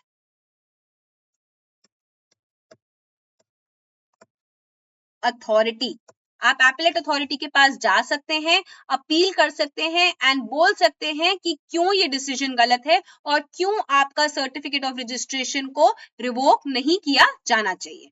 ठीक है, आगे बढ़ते हैं सेक्शन 53 जो हम बात कर रहे हैं अपील की। अपील कौन से दो केसेस में हो सकता है स्टूडेंट्स? अभी अभी हमने पढ़ा, एक सेक्शन 52 के अंदर जहां पे रेवोकेशन हो गया आपके सर्टिफिकेट का, और दूसरा सेक्शन 51 के अंदर जहां पे रिफ्यूजल हो गया आपको सर्टिफिकेट ऑफ रजिस्ट्रेशन ग्रांट करने के लिए। तो 52 और 51 के अंदर आप अपील कर सकते हैं। एक चीज जो बहुत ध्यान रखने की बात है कि एपेलेट अथॉरिटी का जो भी डिसीजन shall be binding, जो भी डिसीजन एपेलेट अथॉरिटी लेगी रिगार्डिंग योर रेवोकेशन या refusal of certificate of registration that shall be binding and उसको आप चैलेंज नहीं कर सकते हो। ओके, नेक्स्ट आएगा सेक्शन 54 जो बात करता है act not to apply to institution established और मेंटेन बाय सेंट्रल गवर्नमेंट या फिर स्टेट गवर्नमेंट। अब मैंने बात करी थी 49, 50 और 51 में कि कॉम्पिटेंट अथॉरिटी कौन सी होती है? रजिस्ट्रेशन कराना है, अप्लाई करना है किसी भी इंस्टीट्यूशन को जिसको पर्सन विद डिसेबिलिटी के लिए काम करना है उनको सर्टिफिकेट ऑफ रजिस्ट्रेशन चाहिए। बट इसकी क्या एक्सेप्शन है? कोई भी इंस्टीट्यूट जो गवर्नमेंट सेंट्रल या स्टेट गवर्नमेंट से रन कर रहा है उसको सर्टिफिकेट ऑफ रजिस्ट्रेशन की जरूरत नहीं है। तो ये भी आपका कभी कभी क्वेश्चन आ जाता है कि कौन सा ऐसा इंस्टीट्यूट है जिनको सर्टिफिकेट ऑफ रजिस्ट्रेशन की जरूरत नहीं है? वो है स्टेट गवर्नमेंट या सेंट्रल गवर्नमेंट के अंदर कोई भी इंस्टीट्यूट है तो उनको जरूरत नहीं है कि वो सर्टिफिकेट ऑफ रजिस्ट्रेशन ले। स्टूडेंट्स, अपील का जो हमने सेक्शन किया था ये बहुत इंपॉर्टेंट है पीटी के पॉइंट ऑफ व्यू से, तो प्लीज इसको भी ध्यान से पढ़ के जाइए था कि दो केसेस में आप अपील कर सकते हैं। ठीक है, ओके। अब बात करते हैं सर्टिफिकेशन ऑफ स्पेसिफाइड डिसेबिलिटी। हमने जब स्पेसिफाइड डिसेबिलिटी की बात करी थी तब मैंने आपको ये बताया था कि आपको एक सर्टिफिकेट लेना पड़ेगा, सर्टिफिकेशन ऑफ स्पेसिफाइड डिसेबिलिटी का, ठीक है। तो सेक्शन 56 बात करता है कि जो हमारी सेंट्रल गवर्नमेंट है उसने कुछ गाइडलाइंस बनाई हैं जिसके ऊपर असेस किया जाएगा कि आप वो स्पेसिफाइड डिसेबिलिटी के अंदर फिट बैठते हैं कि नहीं बैठते हैं। सेक्शन 57 बात करता है कि कौन सी अथॉरिटीज हैं जो कि ये बताएंगी कि आप इस सर्टिफिकेट के लिए फिट बैठते हैं या नहीं बैठते हैं, और जो हमारी अप्रोप्रिएट गवर्नमेंट है वो डेजिग्नेट करेगी कौन से लोग होंगे जो सर्टिफाइंग अथॉरिटीज बनेंगे। अगर इन सर्टिफाइंग अथॉरिटीज के डिसीजन से आप अग्रीव्ड हैं तो आप कहां अपील कर सकते हैं, सेक्शन 59 के अंदर। और कैसे आप इनके पास अप्लाई करेंगे to get the certification of specified disability, वो बात करता है section 58 which is the procedure, ठीक है। तो आइए बात करते हैं कि प्रोसीजर फॉर सर्टिफिकेशन आप कैसे अप्लाई करेंगे। ये एक इंपॉर्टेंट सेक्शन आ जाता है आपके पेपर के पॉइंट ऑफ व्यू से, एंड कभी कभी इस पे से क्वेश्चंस आने के चांसेस हैं। पर्सन्स विद स्पेसिफाइड डिसेबिलिटी क्या करेंगे, अप्लाई करेंगे सर्टिफाइंग अथॉरिटी के पास। सर्टिफाइंग अथॉरिटी क्या करेगी, वो असेस करेगी गाइडलाइंस के बेसिस पे जो किसने बनाई थी, हमारी सेंट्रल गवर्नमेंट ने जो गाइडलाइंस बनाई थी, या तो वो सर्टिफिकेट को ग्रांट कर देगी या फिर वो रिजेक्ट कर देगी। अगर वो रिजेक्ट करती है तो आपके पास एक ऑप्शन है कि आप अपील कर सकते हो सेक्शन 59 के अंदर। Students do not gate confused, section 53 भी अपील की बात करता है और सेक्शन 59 भी अपील की बात करता है। इन दोनों के बीच में डिफरेंस है और वो मैं आपको ढंग से बताऊंगी अभी आगे आने वाली स्लाइड्स में। बट 53 में बात हो रहा था सर्टिफिकेट ऑफ रजिस्ट्रेशन, ठीक है, और 59 में क्या बात हो रहा है, सर्टिफिकेट स्पेसिफाइड डिसेबिलिटी का, ठीक है। तो इन दो अपील्स में कंफ्यूज मत हो जाना जब क्वेश्चन आए, ठीक है। तो सेक्शन 59 बात करता है कि कोई भी अगर पर्सन अग्रीव्ड है by the decision under section 58 तो उसके पास ऑप्शन है कि वो अपील कर पाए, और एपेलेट अथॉरिटी कौन सी होगी, जो हमारी स्टेट गवर्नमेंट डेजिग्नेट कर दे वो हो जाएगी हमारी एपेलेट अथॉरिटी। तो उनके पास जाके कोई भी पर्सन जो अग्रीव्ड है वो अप्लाई कर सकता है, अपील कर सकता है। आते हैं जो मैं बात कर रही थी कि दो टाइप की अपील की बात हो रही है, इसमें कंफ्यूज नहीं होना, इसीलिए मैंने आपके लिए बनाया है चार्ट।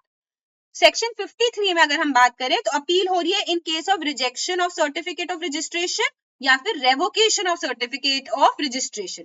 और सेक्शन 59 में जब बात कर रहे हैं तो हम बात करें appeal in case of specified disability. तो इन दोनों चीजों का बहुत ध्यान रखना है कि कौन सी अपील पे क्वेश्चन पूछा जा रहा है। कौन अप्लाई करेगा सेक्शन 53 में, कोई भी ऑर्गेनाइजेशन या एनजीओ या कोई भी इंस्टीट्यूशन जो काम करना चाहता था पर्सन्स विद डिसेबिलिटी के लिए वो अप्लाई करेगा, ठीक है। और यहाँ पे कौन अप्लाई करेगा, any person with specified disability will apply. जो भी डिसीजन होगा अपील का एपेलेट अथॉरिटी का,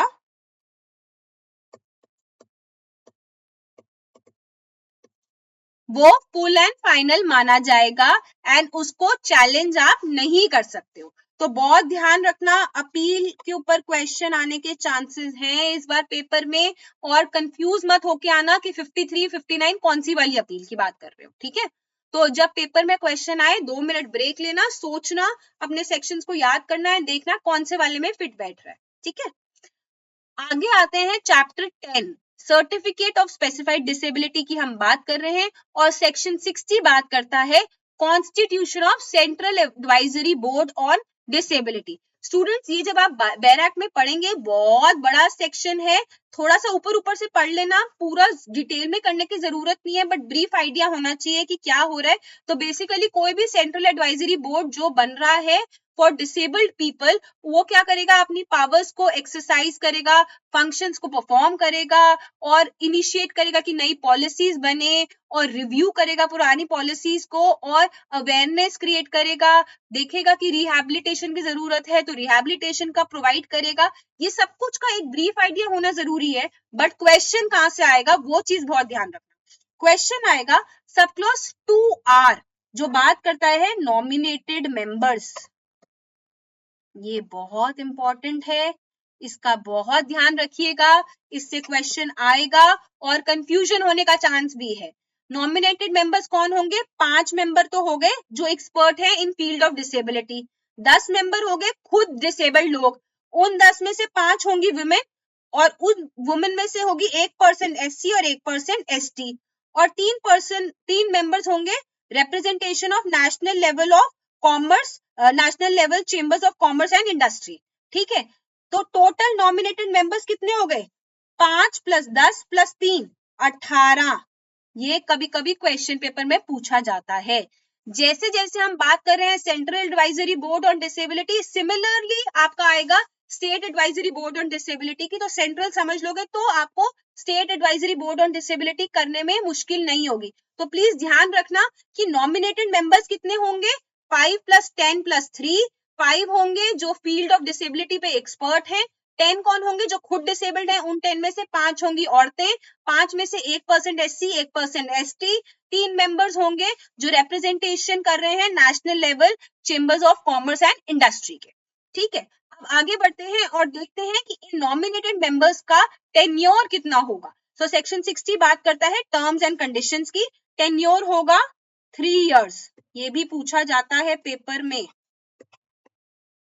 ओके, क्या आप इनको रिमूव कर सकते हैं? हाँ जी, इनको रिमूव किया जा सकता है अगर ये अनफिट हो जाए या डिस्क्वालीफाई हो जाए। ये खुद से रिजाइन भी कर सकते हैं राइटिंग में देके, और ये एलिजिबल है रीनॉमिनेशन के लिए भी। सो ये सारी टर्म्स एंड कंडीशंस हो गई। ठीक है, अब बात करते हैं कि ये डिस्क्वालीफाई कब होंगे। कोई भी नॉमिनेटेड मेंबर है, या सॉरी यहाँ पे 62 की जब हम बात कर रहे हैं तो यहाँ पे ये बात कर रहे हैं मेंबर्स की, ना कि नॉमिनेटेड मेंबर्स की। और ये मेंबर्स जो हैं सेंट्रल एडवाइजरी बोर्ड की, ये कौन सी टर्म पे डिस्क्वालीफाई किए जा सकते हैं? अगर ये इंसॉल्वेंट हो गया, इनका दिवालिया निकल गया है, या फिर दे आर अनसाउंड माइंड, या फिर they are convict of offense of moral turpitude और convict of an offense under this act. This act is हमारा RPD एक्ट 2016, या फिर they have abused their position in central government's opinion which is detrimental to the interest of general public। अगर ऐसी situation है तो they become disqualified as members। Okay, इनकी vacation of seats कब होती है? अगर ये डिस्क्वालीफाई हो जाएंगे तो their seat shall be deemed to be vacant, and इनकी मीटिंग कब करनी जरूरी है? every 6 months। Section 64 talks about meeting of central advisory board, every 6 महीने, इनको हर एक 6 महीने में एक मीटिंग करनी जरूरी है। तो एक बार रिवाइज करती हूँ सेंट्रल एडवाइजरी बोर्ड के बारे में। सेक्शन 60 बात करता है कॉन्स्टिट्यूशन। कॉन्स्टिट्यूशन का सेक्शन थोड़ा बड़ा है, कंफ्यूज मत होइएगा, ब्रीफ आइडिया ले लो और देख लो कि नॉमिनेटेड मेंबर्स कितने हैं। टोटल 18 हैं, 5 + 10 + 3। ओके, उसके बाद सेक्शन 61 बात करता है इनकी टर्म्स एंड कंडीशंस की। किन की बात करता है? नॉमिनेटेड मेंबर्स की। 3 साल की इनका टेन्योर है, इनको रिमूव किया जा सकता है, ये रिजाइन कर सकते हैं और ये रीनॉमिनेट भी हो सकते हैं। सेक्शन 62 बात करता है कि members of central advisory board कब डिस्क्वालीफाई होंगे? जब ये इंसॉल्वेंट हो जाए, अनसाउंड हो जाए, कन्विक्ट हो जाए किसी ऑफेंस के लिए जो मॉरल टर्पिट्यूड का हो, या फिर कन्विक्ट हो जाए किसी ऑफेंस के लिए अंडर दिस एक्ट, या फिर इन्होंने अपनी जो पोजीशन है उसको अब्यूज कर दिया है as per the central government का ओपिनियन। ठीक है, अगर इनको आपने डिस्क्वालीफाई कर दिया तो एज पर सेक्शन 63 इनकी जो सीट होगी उसको वेकेंट माना जाएगा। एज पर सेक्शन 64 इनको हर एक 6 महीने में मीटिंग करनी जरूरी है। ठीक है, जैसे अभी किया सेंट्रल एडवाइजरी बोर्ड, सिमिलर तरीके से अभी हम करेंगे स्टेट एडवाइजरी बोर्ड, बट उससे पहले आप क्या करोगे? सेंट्रल एडवाइजरी बोर्ड के क्या फंक्शंस होते हैं वो देखते हैं। सेक्शन 65 भी एक इंपॉर्टेंट सेक्शन माना जाता है और ये बात करता है central advisory board on disability के फंक्शंस। वो मॉनिटर करेंगे पॉलिसीज को, सेंट्रल गवर्नमेंट और स्टेट गवर्नमेंट को एडवाइस करेंगे, नेशनल पॉलिसी को बनाएंगे, उसको रिव्यू करेंगे, कोऑर्डिनेट करेंगे एंड स्टेप्स रेकमेंड करेंगे। ठीक है, उसके बाद आता है आपका स्टेट एडवाइजरी बोर्ड। सेक्शन 66 से स्टेट एडवाइजरी बोर्ड की बात हो रही है, बट जैसे जैसे आपने सेंट्रल एडवाइजरी बोर्ड किया था, सिमिलर पैटर्न से अगर स्टेट एडवाइजरी बोर्ड को देखेंगे तो याद करना आसान हो जाएगा। ठीक है, तो हमारे वहां पे कितने थे total number of nominated members? 18। 5 + 10 + 3, यहाँ पे कितने हैं? 5 members expert in field of disability जैसे वहां था, 5 members nominated by state government by rotation. ये एक नया पॉइंट है जो वहां पे नहीं था। So students be alert and थोड़ा सा ध्यान रखना कि state government by rotation nominate करेगी 5 मेंबर्स को। उसके बाद 10 मेंबर्स विद डिसेबिलिटी जो खुद से डिसेबल्ड है, उनमें से 5 विल बी वुमेन, 1% होगी SC, 1% होगी ST, और 3 मेंबर्स होंगे state chamber of commerce and industry के। तो यहाँ पे टोटल कितना हो गया, 5 प्लस 5 प्लस 10 प्लस 3, 23, एंड वहां पे था 18। ये भी आपका क्वेश्चन पूछा जाता है पीटी में, तो इस चीज पे बहुत ध्यान रखिएगा, ठीक है। अगेन 67 बात करता है टर्म्स एंड कंडीशंस की। इनका टेन्योर भी है 3 साल, जैसे वहां पे भी था 3 साल। रेजिग्नेशन दे सकते हैं, रीनॉमिनेट भी किया जा सकता है। डिस्क्वालिफिकेशन की अगर हम बात करें तो सेम, एग्जैक्ट सेम जो सेंट्रल एडवाइजरी बोर्ड का था, इंसॉल्वेंट हो जाए, अनसाउंड हो जाए, कन्विक्ट हो जाए for offence of moral turpitude, या फिर ऑफेंस अंडर दिस एक्ट, या फिर उन्होंने अपनी पोजीशन को अब्यूज कर लिया है। अगर ये डिस्क्वालीफाई करेंगे तो इनकी जो सीट होगी उसको हम वेकेंट मानेंगे, और इनकी मीटिंग कब होगी, एवरी 6 मंथ्स, जैसे हमारी सेंट्रल एडवाइजरी बोर्ड की मीटिंग हो रही थी एवरी 6 मंथ, ठीक है। तो सेम फैशन में जैसे आप सेंट्रल एडवाइजरी बोर्ड को करे थे, सेम फैशन में आपको क्या करना है, स्टेट एडवाइजरी बोर्ड को करना है। दोनों के नॉमिनेटेड मेंबर्स ध्यान रखने हैं। सेंटर की बात करें तो वहां थे 18, एंड स्टेट की बात करें तो यहाँ हो जाते हैं 23। तो इन दोनों को बहुत ध्यान रख के चलिएगा स्टूडेंट्स, क्योंकि इनके ऊपर कभी कभी क्वेश्चन आ जाता है। Functions of state advisory board की बात करें तो एग्जैक्टली सेम जैसे सेंटर की थी, कि वो एडवाइस करेगी, रिव्यू करेगी पॉलिसीज, रेकमेंड करेगी स्टेप्स, मॉनिटर करेगी एंड नई पॉलिसीज को डेवलप करेगी। सेम तरीके से सेंटर और स्टेट की सेम पॉलिसीज चलेंगी, जैसे इनके फंक्शंस चलेंगे जो इनको परफॉर्म करने होंगे। ओके, नेक्स्ट जो इम्पोर्टेंट हमारा चैप्टर आता है वो आता है चैप्टर 13, जो बात करता है स्पेशल कोर्ट्स की। कौन से स्पेशल कोर्ट्स होंगे हमारे पर्सन्स विद डिसेबिलिटीज के लिए, किस कोर्ट को हम स्पेशल कोर्ट बनाएंगे, उसमें कौन से पब्लिक प्रोसिक्यूटर्स होंगे, ये सब कुछ बात करता है चैप्टर 13। और इसका ध्यान रखना बहुत जरूरी है, बिकॉज ये आपको प्रैक्टिस में भी हेल्प करता है। आपके जुडिशरी के पेपर में तो हेल्प करता ही है, बट ऑल्सो जब आप प्रैक्टिस में जाते हैं, it really helps, because this is something which you should be aware of. Okay, so section 84 जो एक इंपॉर्टेंट सेक्शन माना जाता है, it talks about special courts for persons with disability. तो कौन से कोर्ट को स्पेशल कोर्ट बोला जाएगा, कोर्ट ऑफ सेशन को। ये पीटी का क्वेश्चन बनता है स्टूडेंट्स कि which court will be known as a special court for the reference of persons with disability, तो कोर्ट ऑफ सेशन इसको डेजिग्नेट किया जाएगा as a special court. And state government कैसे डेजिग्नेट करेगी, with concurrence of chief justice of high court. तो ये एक बहुत इंपॉर्टेंट पॉइंट है कि स्टेट गवर्नमेंट कैसे कन्फर करेगी, कैसे डेजिग्नेट करेगी किसी भी कोर्ट को as a special court, with concurrence of Chief Justice of High Court. What is the need to make some special courts for person with disability? The need is for speedy trial for persons with disability. In courts के अंदर कौन होंगे आपके special public prosecutors? तो दो type के special public prosecutors होंगे, section 85 इसकी बात करता है। एक तो होंगे जो हमारे पीपी साहब नॉर्मल कोर्ट्स में होते हैं पब्लिक प्रोसिक्यूटर्स, या फिर कोई भी एडवोकेट जिसके पास 7 साल से ज्यादा का एक्सपीरियंस है, वो भी बन सकते हैं स्पेशल पब्लिक प्रोसिक्यूटर, ठीक है। फिर बात करता है national fund of persons with disability की, सेक्शन 86, और स्टेट फंड की बात करता है सेक्शन 88। कभी कभी डायरेक्ट क्वेश्चन आ जाता है national fund of person with disability कौन से सेक्शन में है, और state fund of disability state fund of persons with disability कौन से सेक्शन में है। तो 86 और 88 को भूलिएगा नहीं।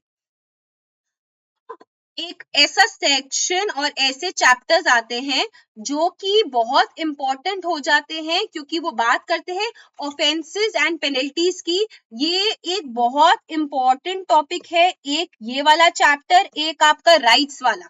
इन दोनों में से क्वेश्चन आने के बहुत चांसेस है स्टूडेंट्स, तो बहुत ज्यादा अलर्ट रह के ये वाले दोनों चैप्टर्स को पढ़ना है। वैसे तो मैंने आपको पूरा एक्ट ही बहुत कंसाइज वे में और इंपॉर्टेंट टॉपिक्स जो आपके पेपर के लिए इंपॉर्टेंट है वो ही पढ़ाए हैं, बट स्टिल ये वाले दो चैप्टर्स को और ज्यादा पक्के से करके जाना है कि कुछ भी भूलिएगा नहीं, ठीक है। तो सेक्शन 89 बात करता है कि कोई भी कॉन्ट्रवेंशन कर रहे हो, जो भी हमने पूरा अभी तक पढ़ा है, किसी भी एक्ट की, किसी भी रूल की, किसी भी रेगुलेशन की जो हमने अभी तक पढ़ा है, अगर पहली बार कॉन्ट्रवेंशन करते हो तो आपके ऊपर फाइन लगेगा 10,000 रुपए का। बट अगर सब्सिक्वेंटली करते हो कॉन्ट्रवेंशन तो मिनिमम फाइन होगा 50,000 का और मैक्सिमम होगा 5 लाख का।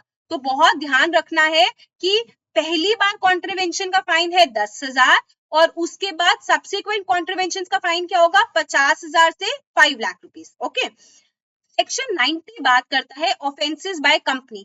आपने एनआई एक्ट पढ़ा है, जैसे सेक्शन है हमारा 141 ऑफ एनआई एक्ट, सिमिलरली आपका सेक्शन आता है सेक्शन 90 offenses by company.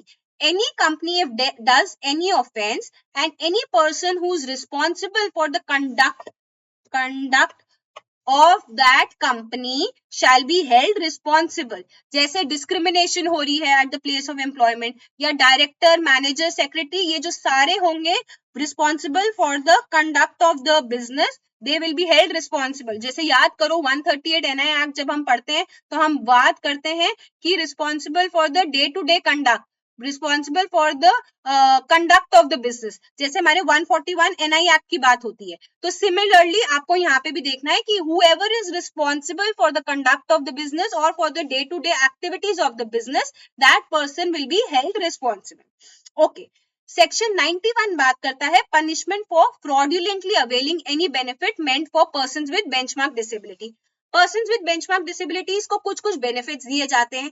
अगर आपने झूठा सर्टिफिकेट लगा दिया या फिर आपने गलती से कुछ गलत डॉक्यूमेंट्स डाल के आपने झूठा सर्टिफिकेट ऑब्टेन कर लिया और कुछ बेनिफिट्स ऑब्टेन कर लिए जो बेंचमार्क विद डिसेबिलिटी के लिए था, तो आपको पनिशमेंट हो सकती है 2 years इम्प्रिजनमेंट या फिर 1 लाख रुपए का फाइन या फिर बोथ। तो ये जो पनिशमेंट्स एंड फाइन्स वाले सेक्शन है स्टूडेंट्स, इनको बहुत ध्यान से पढ़ के जाइएगा, पेपर के लिए ये बहुत इंपॉर्टेंट माने जाते हैं। सेक्शन 92 बात करता है punishment for offences of atrocities. किस टाइप की अट्रोसिटीज की बात कर रहे हैं? अगर आप किसी भी पर्सन विद डिसेबिलिटी को इंटेंशनली इंसल्ट करते हैं, इंटिमिडेट करते हैं, ह्यूमिलेट करते हैं पब्लिक व्यू में, पब्लिक व्यू बहुत जरूरी है, पर्सनल व्यू नहीं है, पब्लिक व्यू का होना बहुत जरूरी है। या फिर आप असॉल्ट करते हैं, क्रिमिनल फोर्स करते हैं उसको डिसऑनर करने के लिए, या फिर आप उसकी मॉडेस्टी को आउटरीच करते हैं किसी विमेन की, या फिर आप किसी भी पर्सन विद डिसेबिलिटी के ऊपर कंट्रोल करते हैं वॉलंटरली या नोइंगली, आप उसको खाना नहीं देते, पानी नहीं देते, कोई भी फ्लूइड नहीं देते, या फिर आप उसकी विल को डोमिनेट करते हो किसी भी चाइल्ड की या फिर किसी विमेन की एंड उसको सेक्सुअली एक्सप्लॉइट करते हो, किसी भी पर्सन विद डिसेबिलिटी को वॉलंटरली इंजर करते हो उसकी लिम्ब को, या फिर कोई भी ऐसा मेडिकल प्रोसीजर परफॉर्म करते हो उसकी प्रेगनेंसी को टर्मिनेट करने के लिए, प्रेगनेंसी टर्मिनेट करने के लिए आप कोई भी ऐसा मेडिकल प्रोसीजर अगर यूज कर रहे हो, देन मिनिमम पनिशमेंट है 6 महीने और मैक्सिमम है 5 years. It is a very important section student, ये बहुत बार पूछे जाने के चांसेस हैं, तो इस सेक्शन को ध्यान से पढ़ के जाइएगा। क्या क्या है मैं दोबारा रिपीट करती हूँ। इंटेंशनली किसी को इंसल्ट करते हो, इंटिमिडेट करते हो, ह्यूमिलेट करते हो, कहाँ पे? पब्लिक व्यू में, या फिर असॉल्ट या क्रिमिनल फोर्स यूज करते हो अगेंस्ट किसी भी पर्सन विद डिसेबिलिटी, उसको डिसऑनर करने के लिए या उसकी मॉडेस्टी को आउटरीच करने के लिए, किसी भी पर्सन विद डिसेबिलिटी को कंट्रोल करते हो वॉलंटरली या फिर नोइंगली, आप उसको खाना नहीं दे रहे हो, फ्लूइड्स नहीं दे रहे हो, उसकी विल को डोमिनेट करते हो, किसी भी चाइल्ड या फिर women who is disabled to sexually exploit that person, या फिर वॉलंटरली उनके किसी भी बॉडी पार्ट को इंजर कर देते हो, या फिर किसी वुमेन जो मेडिकली प्रेग्नेंट है उसकी प्रेगनेंसी को टर्मिनेट कर देते हो जस्ट ऑन द ग्राउंड कि वो वुमेन है विद डिसेबिलिटी, तो मिनिमम पनिशमेंट है 6 महीने की और मैक्सिमम है 5 years की। ठीक है, तो ये चीज ध्यान में रखिएगा। सेक्शन 93 ये बात करता है punishment for failure to furnish some information. If you were bound to give some information, you were bound to provide some information या फिर कोई डॉक्यूमेंट्स, और आप जान के वो डॉक्यूमेंट प्रोवाइड नहीं करते हैं, वो इंफॉर्मेशन प्रोवाइड नहीं करते हैं, तो फर्स्ट डे आपको कितनी फाइन लगेगा? 25,000 एंड एवरी सब्सिक्वेंट डे 1,000 रुपए लगेगा in case of continued failure. ठीक है, तो 1000 रुपीज पर डे लगना शुरू हो जाएगा, ठीक है। सेक्शन 94 बात करता है प्रीवियस सैंक्शन चाहिए, अप्रोप्रिएट गवर्नमेंट का कोई ऑफिसर है, अगर वो कोई भी ऐसा ऑफेंस कर देता है which is an offense under this act, तो स्पेशल कोर्ट्स कॉग्निजेंस नहीं ले सकते उस ऑफेंस का अनटिल एंड अनलेस सैंक्शन लिया हो।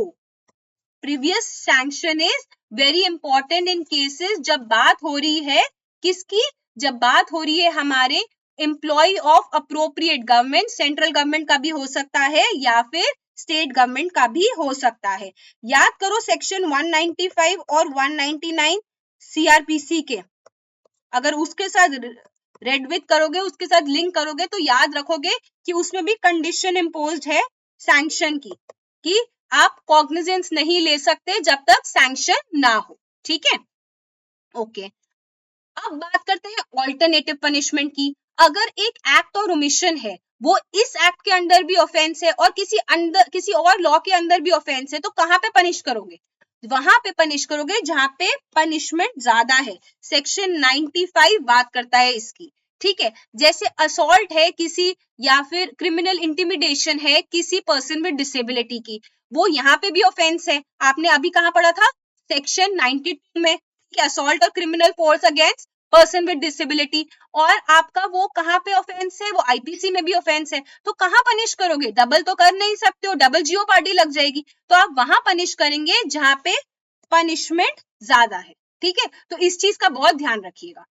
सेक्शन 97 बात करता है कि अगर कोई भी एक ऑफिसर है जो कुछ भी एक्ट करता है इन गुड फेथ, उसके अगेंस्ट कोई भी सूट प्रोसिक्यूशन लाए नहीं करेगा, ठीक है। अब ये हो गया मोटा मोटा आपका पूरा एक्ट जो मैंने आपको करा दिया, ठीक है। अब आपको क्या ध्यान रखना है? कुछ डेट्स है जो आपको ध्यान रखने हैं, कुछ नंबर ऑफ डेज मैंने बताया, जैसे 90 डेज के अंदर अंदर आपकी इंक्वायरी होनी है, 2 वीक्स के अंदर अंदर आपकी इंक्वायरी होनी है। ये सब कुछ पॉइंट्स बहुत ध्यान रखने की जरूरत है, एंड इनको ध्यान में रखते हुए अब हम सॉल्व करेंगे आपके कुछ मल्टीपल चॉइस क्वेश्चन, जिससे आपको क्लैरिटी रहेगी कि जो आपने पढ़ा है उसका आप एप्लीकेशन कैसे करेंगे, उसको आप एग्जीक्यूट कैसे करेंगे, ठीक है। तो आइए हम देखते हैं क्या क्वेश्चंस लाए हैं हम लोग आपके लिए, सो दैट आपका साथ साथ कॉन्सेप्ट क्लैरिटी के साथ साथ क्वेश्चन साथ साथ सॉल्व हो जाए, जिससे कि आप कॉन्फिडेंस लेके जाएंगे इस सेशन के बाद, ठीक है। तो आइए सॉल्व करते हैं कुछ क्वेश्चंस। जब हम बात करते हैं अपने एमसीक्यूज की, तो जो हमने पढ़ा है उस चीज का बहुत ध्यान में रखिएगा। एंड आइए देखते हैं what is the enforcement date of right of persons with disability act 2016। Students इसमें कंफ्यूज मत होइएगा, मैंने आपको 3 डेट्स याद कराई थी, ठीक है। तो इन्फोर्समेंट की क्या डेट है? 19 अप्रैल 2017, यही होगा इसका सही आंसर, एंड इसमें कंफ्यूज नहीं होइएगा, ठीक है। नेक्स्ट आता है how many disabilities mentioned in the right of persons with disability act. याद करो वो कहानी जो मैंने आपको बताई थी कि हमने पुरानी वाली एक्ट को रिप्लेस क्यों किया। पुरानी वाली एक्ट जो थी वो थी रिस्ट्रिक्टेड, वो थी कंजर्वेटिव एक्ट, और उसने सिर्फ रिकॉग्नाइज किया हुआ था 7 डिसेबिलिटीज को, और नई वाली ने कितनी को रिकॉग्नाइज किया? 21 को। मैंने आपको बताया था 1/3 टाइम हो गया है इंक्रीमेंट, और इससे हमारा सही आंसर हो जाता है सी, ठीक है। तो ऐसे ऐसे याद रखोगे कि कैसे कैसे हमने पढ़ा था, तो आपको याद करना बहुत इजी हो जाएगा, एंड पेपर के टाइम पे ये सारी बातें दोबारा से वापस आ जाती हैं, ठीक है। नेक्स्ट है वर्ड स्पेसिफाइड डिसेबिलिटी कौन से सेक्शन में डिफाइंड है? जब हमने बात किया था पर्सन्स विद बेंचमार्क डिसेबिलिटी, फिर हमने बात करी थी स्पेसिफाइड डिसेबिलिटी, जिसमें हमने एक शेड्यूल की बात भी करी थी। तो persons with specified disability mentioned है सेक्शन 2ZC में, ठीक है। 2ZC होगा इसका सही आंसर। इंडिया ने कब रैटिफाई किया यूएन कन्वेंशन को on rights of persons with disability? इसका आंसर मैंने आपको बताया था होगा 1 अक्टूबर 2007, जब इंडिया ने रैटिफाई किया, इंडिया ने अग्री किया और सिग्नेटरी बना इस यूएन कन्वेंशन का, और बोला कि मैं भी अपनी नई एक्ट बनाऊंगा, ठीक है। नेक्स्ट आता है पर्सन विद डिसेबिलिटी कहाँ डिफाइंड है, कौन से सेक्शन में डिफाइंड है? तो पर्सन विद डिसेबिलिटी है defined section 2 sub clause S में। मैंने आपको बताया था कुछ कुछ डेफिनेशंस बहुत इंपॉर्टेंट है पेपर पॉइंट ऑफ व्यू से, और मैं आपको प्रूफ भी देती हूँ हर बारी, क्योंकि आप लोग लॉ स्टूडेंट्स हो, बिना प्रूफ के तो आप मानोगे नहीं। तो इसलिए सेक्शन 2S बताता है पर्सन विद डिसेबिलिटी, ठीक है। Under the schedule of the Right of Persons with Disability Act, specified disabilities are divided under how many categories? तो अब याद करो 21 डिसेबिलिटीज हैं इस एक्ट में, और हमने बात करा कि हमारे शेड्यूल ने कैटेगराइज कर दिया डिसेबिलिटीज को, कैटेगराइज कर दिया डिसेबिलिटीज को, और कितनी कैटेगरीज में कर दिया? 6 कैटेगरीज में। याद करो, फिजिकल करी थी, मेंटल करी थी, इंटेलेक्चुअल करी थी, एनी अदर थिंग जो हमारी गवर्नमेंट डिसाइड कर सकती है बाय नोटिफिकेशन, ये सारी डिसेबिलिटीज हमने डिस्कस करी। तो कैटेगराइज कितने में कर दिया? 6 कैटेगरीज में, ठीक है। नेक्स्ट क्वेश्चन है, dash means a person with long term physical, mental, intellectual or sensory impairment which in interaction with barriers hinders full and effective participation in society with equally with others। ये हमने definition पढ़ी थी, और ये definition कहाँ पढ़ी थी? Person with disability में, ठीक है। जो अभी हमने क्या किया, पर्सन विद डिसेबिलिटी कहाँ डिफाइंड है? सेक्शन 2 सब क्लॉज एस में। तो कभी सेक्शन 2 सब क्लॉज एस का क्वेश्चन इस तरीके से आ सकता है, जहां आपसे डायरेक्ट पूछ लिया कि कौन सा सेक्शन है, और कभी कभी आपको पूरी डेफिनेशन दे दी और पूछा ये किस चीज की डेफिनेशन है? पर्सन विद डिसेबिलिटी की। ओके, नेक्स्ट आते हैं और देखते हैं section 2R। Person with benchmark disability means a person with not less than -% of specified disability। अगर क्लास को ध्यान से सुना है तो इस क्वेश्चन को जरूर आंसर कर पाओगे, क्योंकि मैंने बताया था कि ये क्वेश्चन पेपर में आ सकता है कि इसमें होगा हमारा 40% स्पेसिफाइड डिसेबिलिटी होगी, तभी उस बंदे को हम बोलेंगे person with benchmark disability. Okay, next question है, dash means any factor including communication, cultural, economic, environmental, institutional, political, which hampers the full effective participation of reasons with disabilities in the society। याद करो, ये question भी हमने पढ़ा था और इसकी डेफिनेशन हमने पढ़ी थी। ये है सेक्शन, बताओ कौन सा सेक्शन है? बैरियर को डिफाइन करता है ये, और इसका सेक्शन क्या है ये भी याद होना चाहिए ना, सेक्शन कौन सा है। जब बैरियर को आपने डिफाइन कर दिया तो आपको ये पता होना बहुत जरूरी है कि कौन से सेक्शन में डिफाइंड है। सेक्शन 2C में डिफाइंड है आपका बैरियर, ठीक है। नेक्स्ट क्वेश्चन आता है, a person with disability having high support needs mean a person with benchmark disability, जिसका सर्टिफिकेट मिलता है section 58(2) who needs high support. This definition is under कौन से सेक्शन में है? बताओ, इसकी डेफिनेशन कौन से सेक्शन में है? ये सेक्शन 2 सब क्लॉज 2 में डिफाइन की हुई है ये बात, ठीक है। नेक्स्ट बात करता है, विच chapter deals with right and entitlement of disabled. अगर आप लोगों ने ये सेशन ध्यान से पढ़ा है तो मैंने 2 चैप्टर्स पे बोला है कि इनमें से क्वेश्चन आना बनता है, एक राइट से, एक ऑफेंसेस एंड पनिशमेंट से। तो राइट्स की जब बात करी थी तो वो चैप्टर कौन सा था? याद करो, चैप्टर 2 राइट्स एंड एंटाइटलमेंट की बात करता है, ठीक है। आगे बढ़ते हैं, rights of disabled persons to be treated with equality and shall not be discriminated is provided under which section। जब मैं राइट्स की बात कर रही थी तो मैं बोल रही थी कि जनरल क्लॉज, आप बोल सकते हो जनरल सेक्शन, जो राइट्स की बात करता है, इक्वालिटी की बात करता है, वो कौन सा सेक्शन है? सेक्शन 3 बात करता है राइट्स एंड इक्वालिटी की, ठीक है। नेक्स्ट आओ, section dash protects the right of dash to be treated equally, section 4 and women with disability only, section 4 and children with disability only, section 3 and person with disability, या फिर both A and B। Section 4 को अगर याद करो तो section 4 बात करता है विमेन एंड चिल्ड्रन, जिनको बोलते हैं कि राइट्स है उनका कि उनको इक्वल ट्रीटमेंट होना चाहिए, उनको डिस्क्रिमिनेट नहीं किया जाना चाहिए। तो इसका सही आंसर क्या बनेगा? Option D, section 4 protects the right of women and children with disability only, ठीक है। आगे बढ़ते हैं, सेक्शन कौन सा बात करता है जहां पे प्रोटेक्शन मिल रही है from abuse, violence and exploitation. एक बात हो रही थी क्रूएलिटी, इनह्यूमन ट्रीटमेंट, एक बात हो रही थी आपकी अब्यूज, वायलेंस एंड एक्सप्लॉयटेशन। तो अब्यूज, वायलेंस एंड एक्सप्लॉयटेशन वाला कौन सा सेक्शन था? Section 7 deals with abuse, violence and exploitation, ठीक है।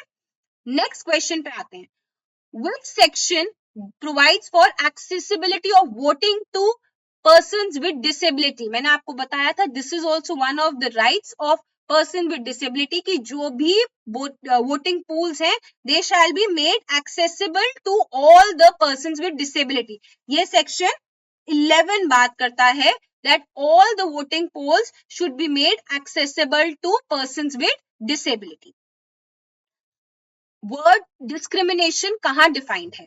वर्ड डिस्क्रिमिनेशन हमने पढ़ा था. डिस्क्रिमिनेशन का क्या मतलब होता है? आप किसी भी पर्सन विद डिसेबिलिटी को एक्सक्लूड कर रहे हो, रिस्ट्रिक्ट कर रहे हो, प्रोहिबिट कर रहे हो. तो ये सेक्शन 2H बात करता है किसकी? डिस्क्रिमिनेशन की. ठीक है, आगे बढ़ते हैं. सेक्शन कौन सा बात करता है और डिफाइन करता है बेंचमार्क डिसेबिलिटी को? ये भी मैंने आपको बताया था कि एक इंपॉर्टेंट डेफिनेशन मानी जाती है और ये आता है सेक्शन 2R में. बेंचमार्क डिसेबिलिटी को डिफाइन करता है. तो ये जो इंपॉर्टेंट डेफिनेशंस मैंने सेशन के बिगनिंग में बात करी थी, इनको प्लीज साथ में लेके चलिएगा, इनको पढ़ते जाइएगा बार बार एंड इन इंपॉर्टेंट डेफिनेशंस को भूल के मत जाइएगा, छोड़ के मत जाइएगा पेपर में, बिकॉज ये बहुत जरूरी है. ठीक है, आगे आइए. Which section empowers the appropriate government and local authorities to take steps to ensure women and children with disability enjoy rights equally?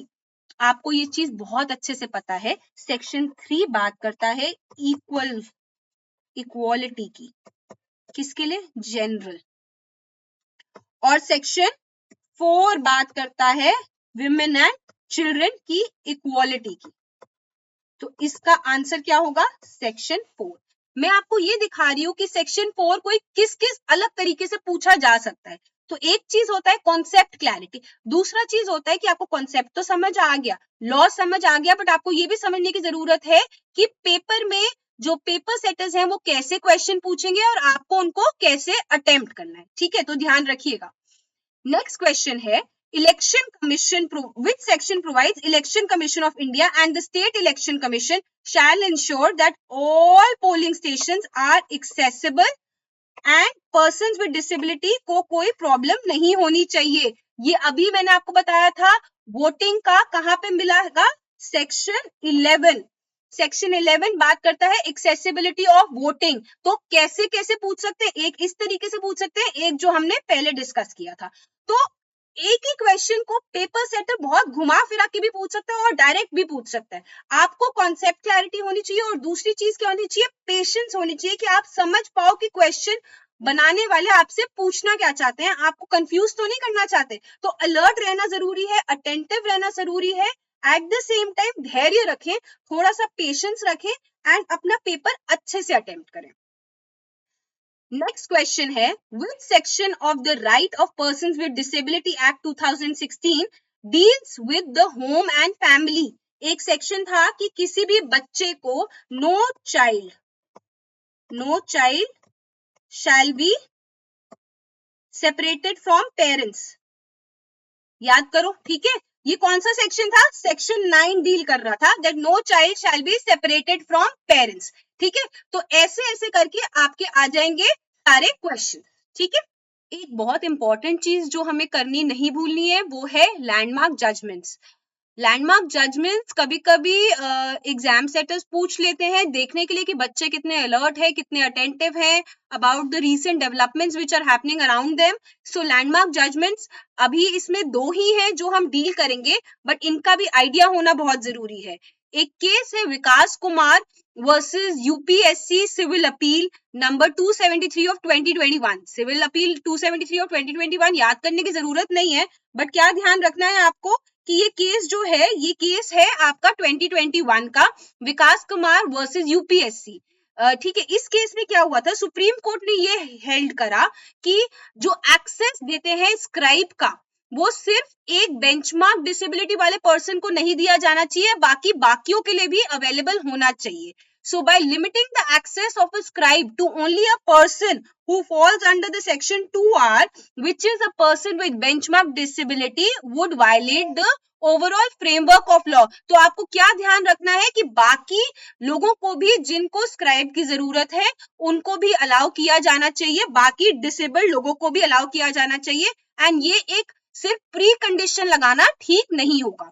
एक और केस को आज हम डील करेंगे, वो है Rajneesh Kumar Pandey versus union of India. ये 2017 का केस है। इसमें सुप्रीम कोर्ट ने सेंट्रल गवर्नमेंट को डायरेक्शन किया कि वो नॉर्म्स एंड स्टैंडर्ड्स को नोटिफाई करें कि प्यूपल टीचर जो रेशियो होना चाहिए स्पेशल स्कूल्स में वो क्या होना चाहिए, एंड उसमें ऐसा ध्यान दिया जाना चाहिए कि जो स्पेशल टीचर्स हैं स्पेशल स्कूल्स में, जो स्पेशल नीड्स के बच्चों को ध्यान रखते हैं पर्सन विद डिसेबिलिटी के, उनकी जो स्पेशल नीड्स हैं उनका ध्यान देना बहुत जरूरी है। एंड ऐसे स्पेशल टीचर्स को इम्पार्ट करनी है एजुकेशन, इनको ट्रेन करना है इन बच्चों को, तो इनके लिए जो ये बाकी नॉर्म्स हैं इनको बनाना बहुत जरूरी है, और एक सेपरेट नॉर्म बनाना बहुत जरूरी है। एक केस है Rajneesh Kumar Pandey versus union of India. इसमें आपको ये देखने की जरूरत है कि ये 2017 का केस है, एंड इसके अंदर क्या डिसाइड हुआ कि सुप्रीम कोर्ट ऑफ इंडिया ने हमारी सेंट्रल गवर्नमेंट को डायरेक्ट किया कि वो नोटिफाई करें norms for standard of pupil and teacher relationship.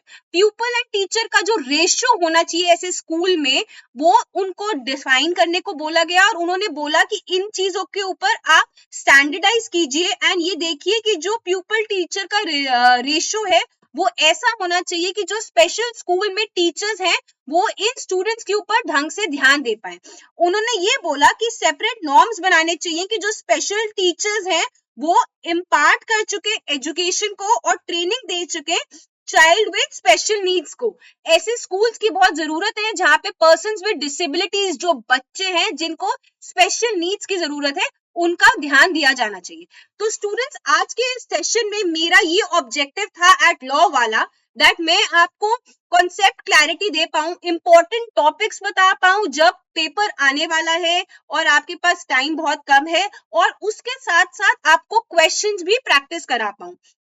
ये हमारा ऑब्जेक्टिव था। आई होप हम इस ऑब्जेक्टिव पे खड़े उतरे एंड हमारे साथ बने रहिए, क्योंकि हम ट्राई कर रहे हैं कि आपको ये न्यूली एडेड टॉपिक्स प्रोवाइड कर सके विद द मेजर लॉज, जो आपको इस पेपर क्लियर करने में पूरी हेल्प करेगा। सो बने रहिए एट लॉ वाला विद कानून का फंडा विद आकृति। So thank you so much students. I hope आपको मजा आया हो इस सेशन में, क्योंकि मुझे लेने में बहुत मजा आया, एंड आई होप इस नई एक्ट के बारे में आपको कुछ अवेयरनेस मिली हो, और जो भी डिसेबल्ड लोग आपके आसपास होंगे आप उनके राइट्स को वायलेट नहीं करेंगे, उनको डिस्क्रिमिनेट नहीं करेंगे, बिकॉज आप जानते हैं offences and punishments, and also ये टॉपिक पेपर के लिए बहुत इंपॉर्टेंट है। So best of luck students, and बने रहिए लॉ वाला के साथ।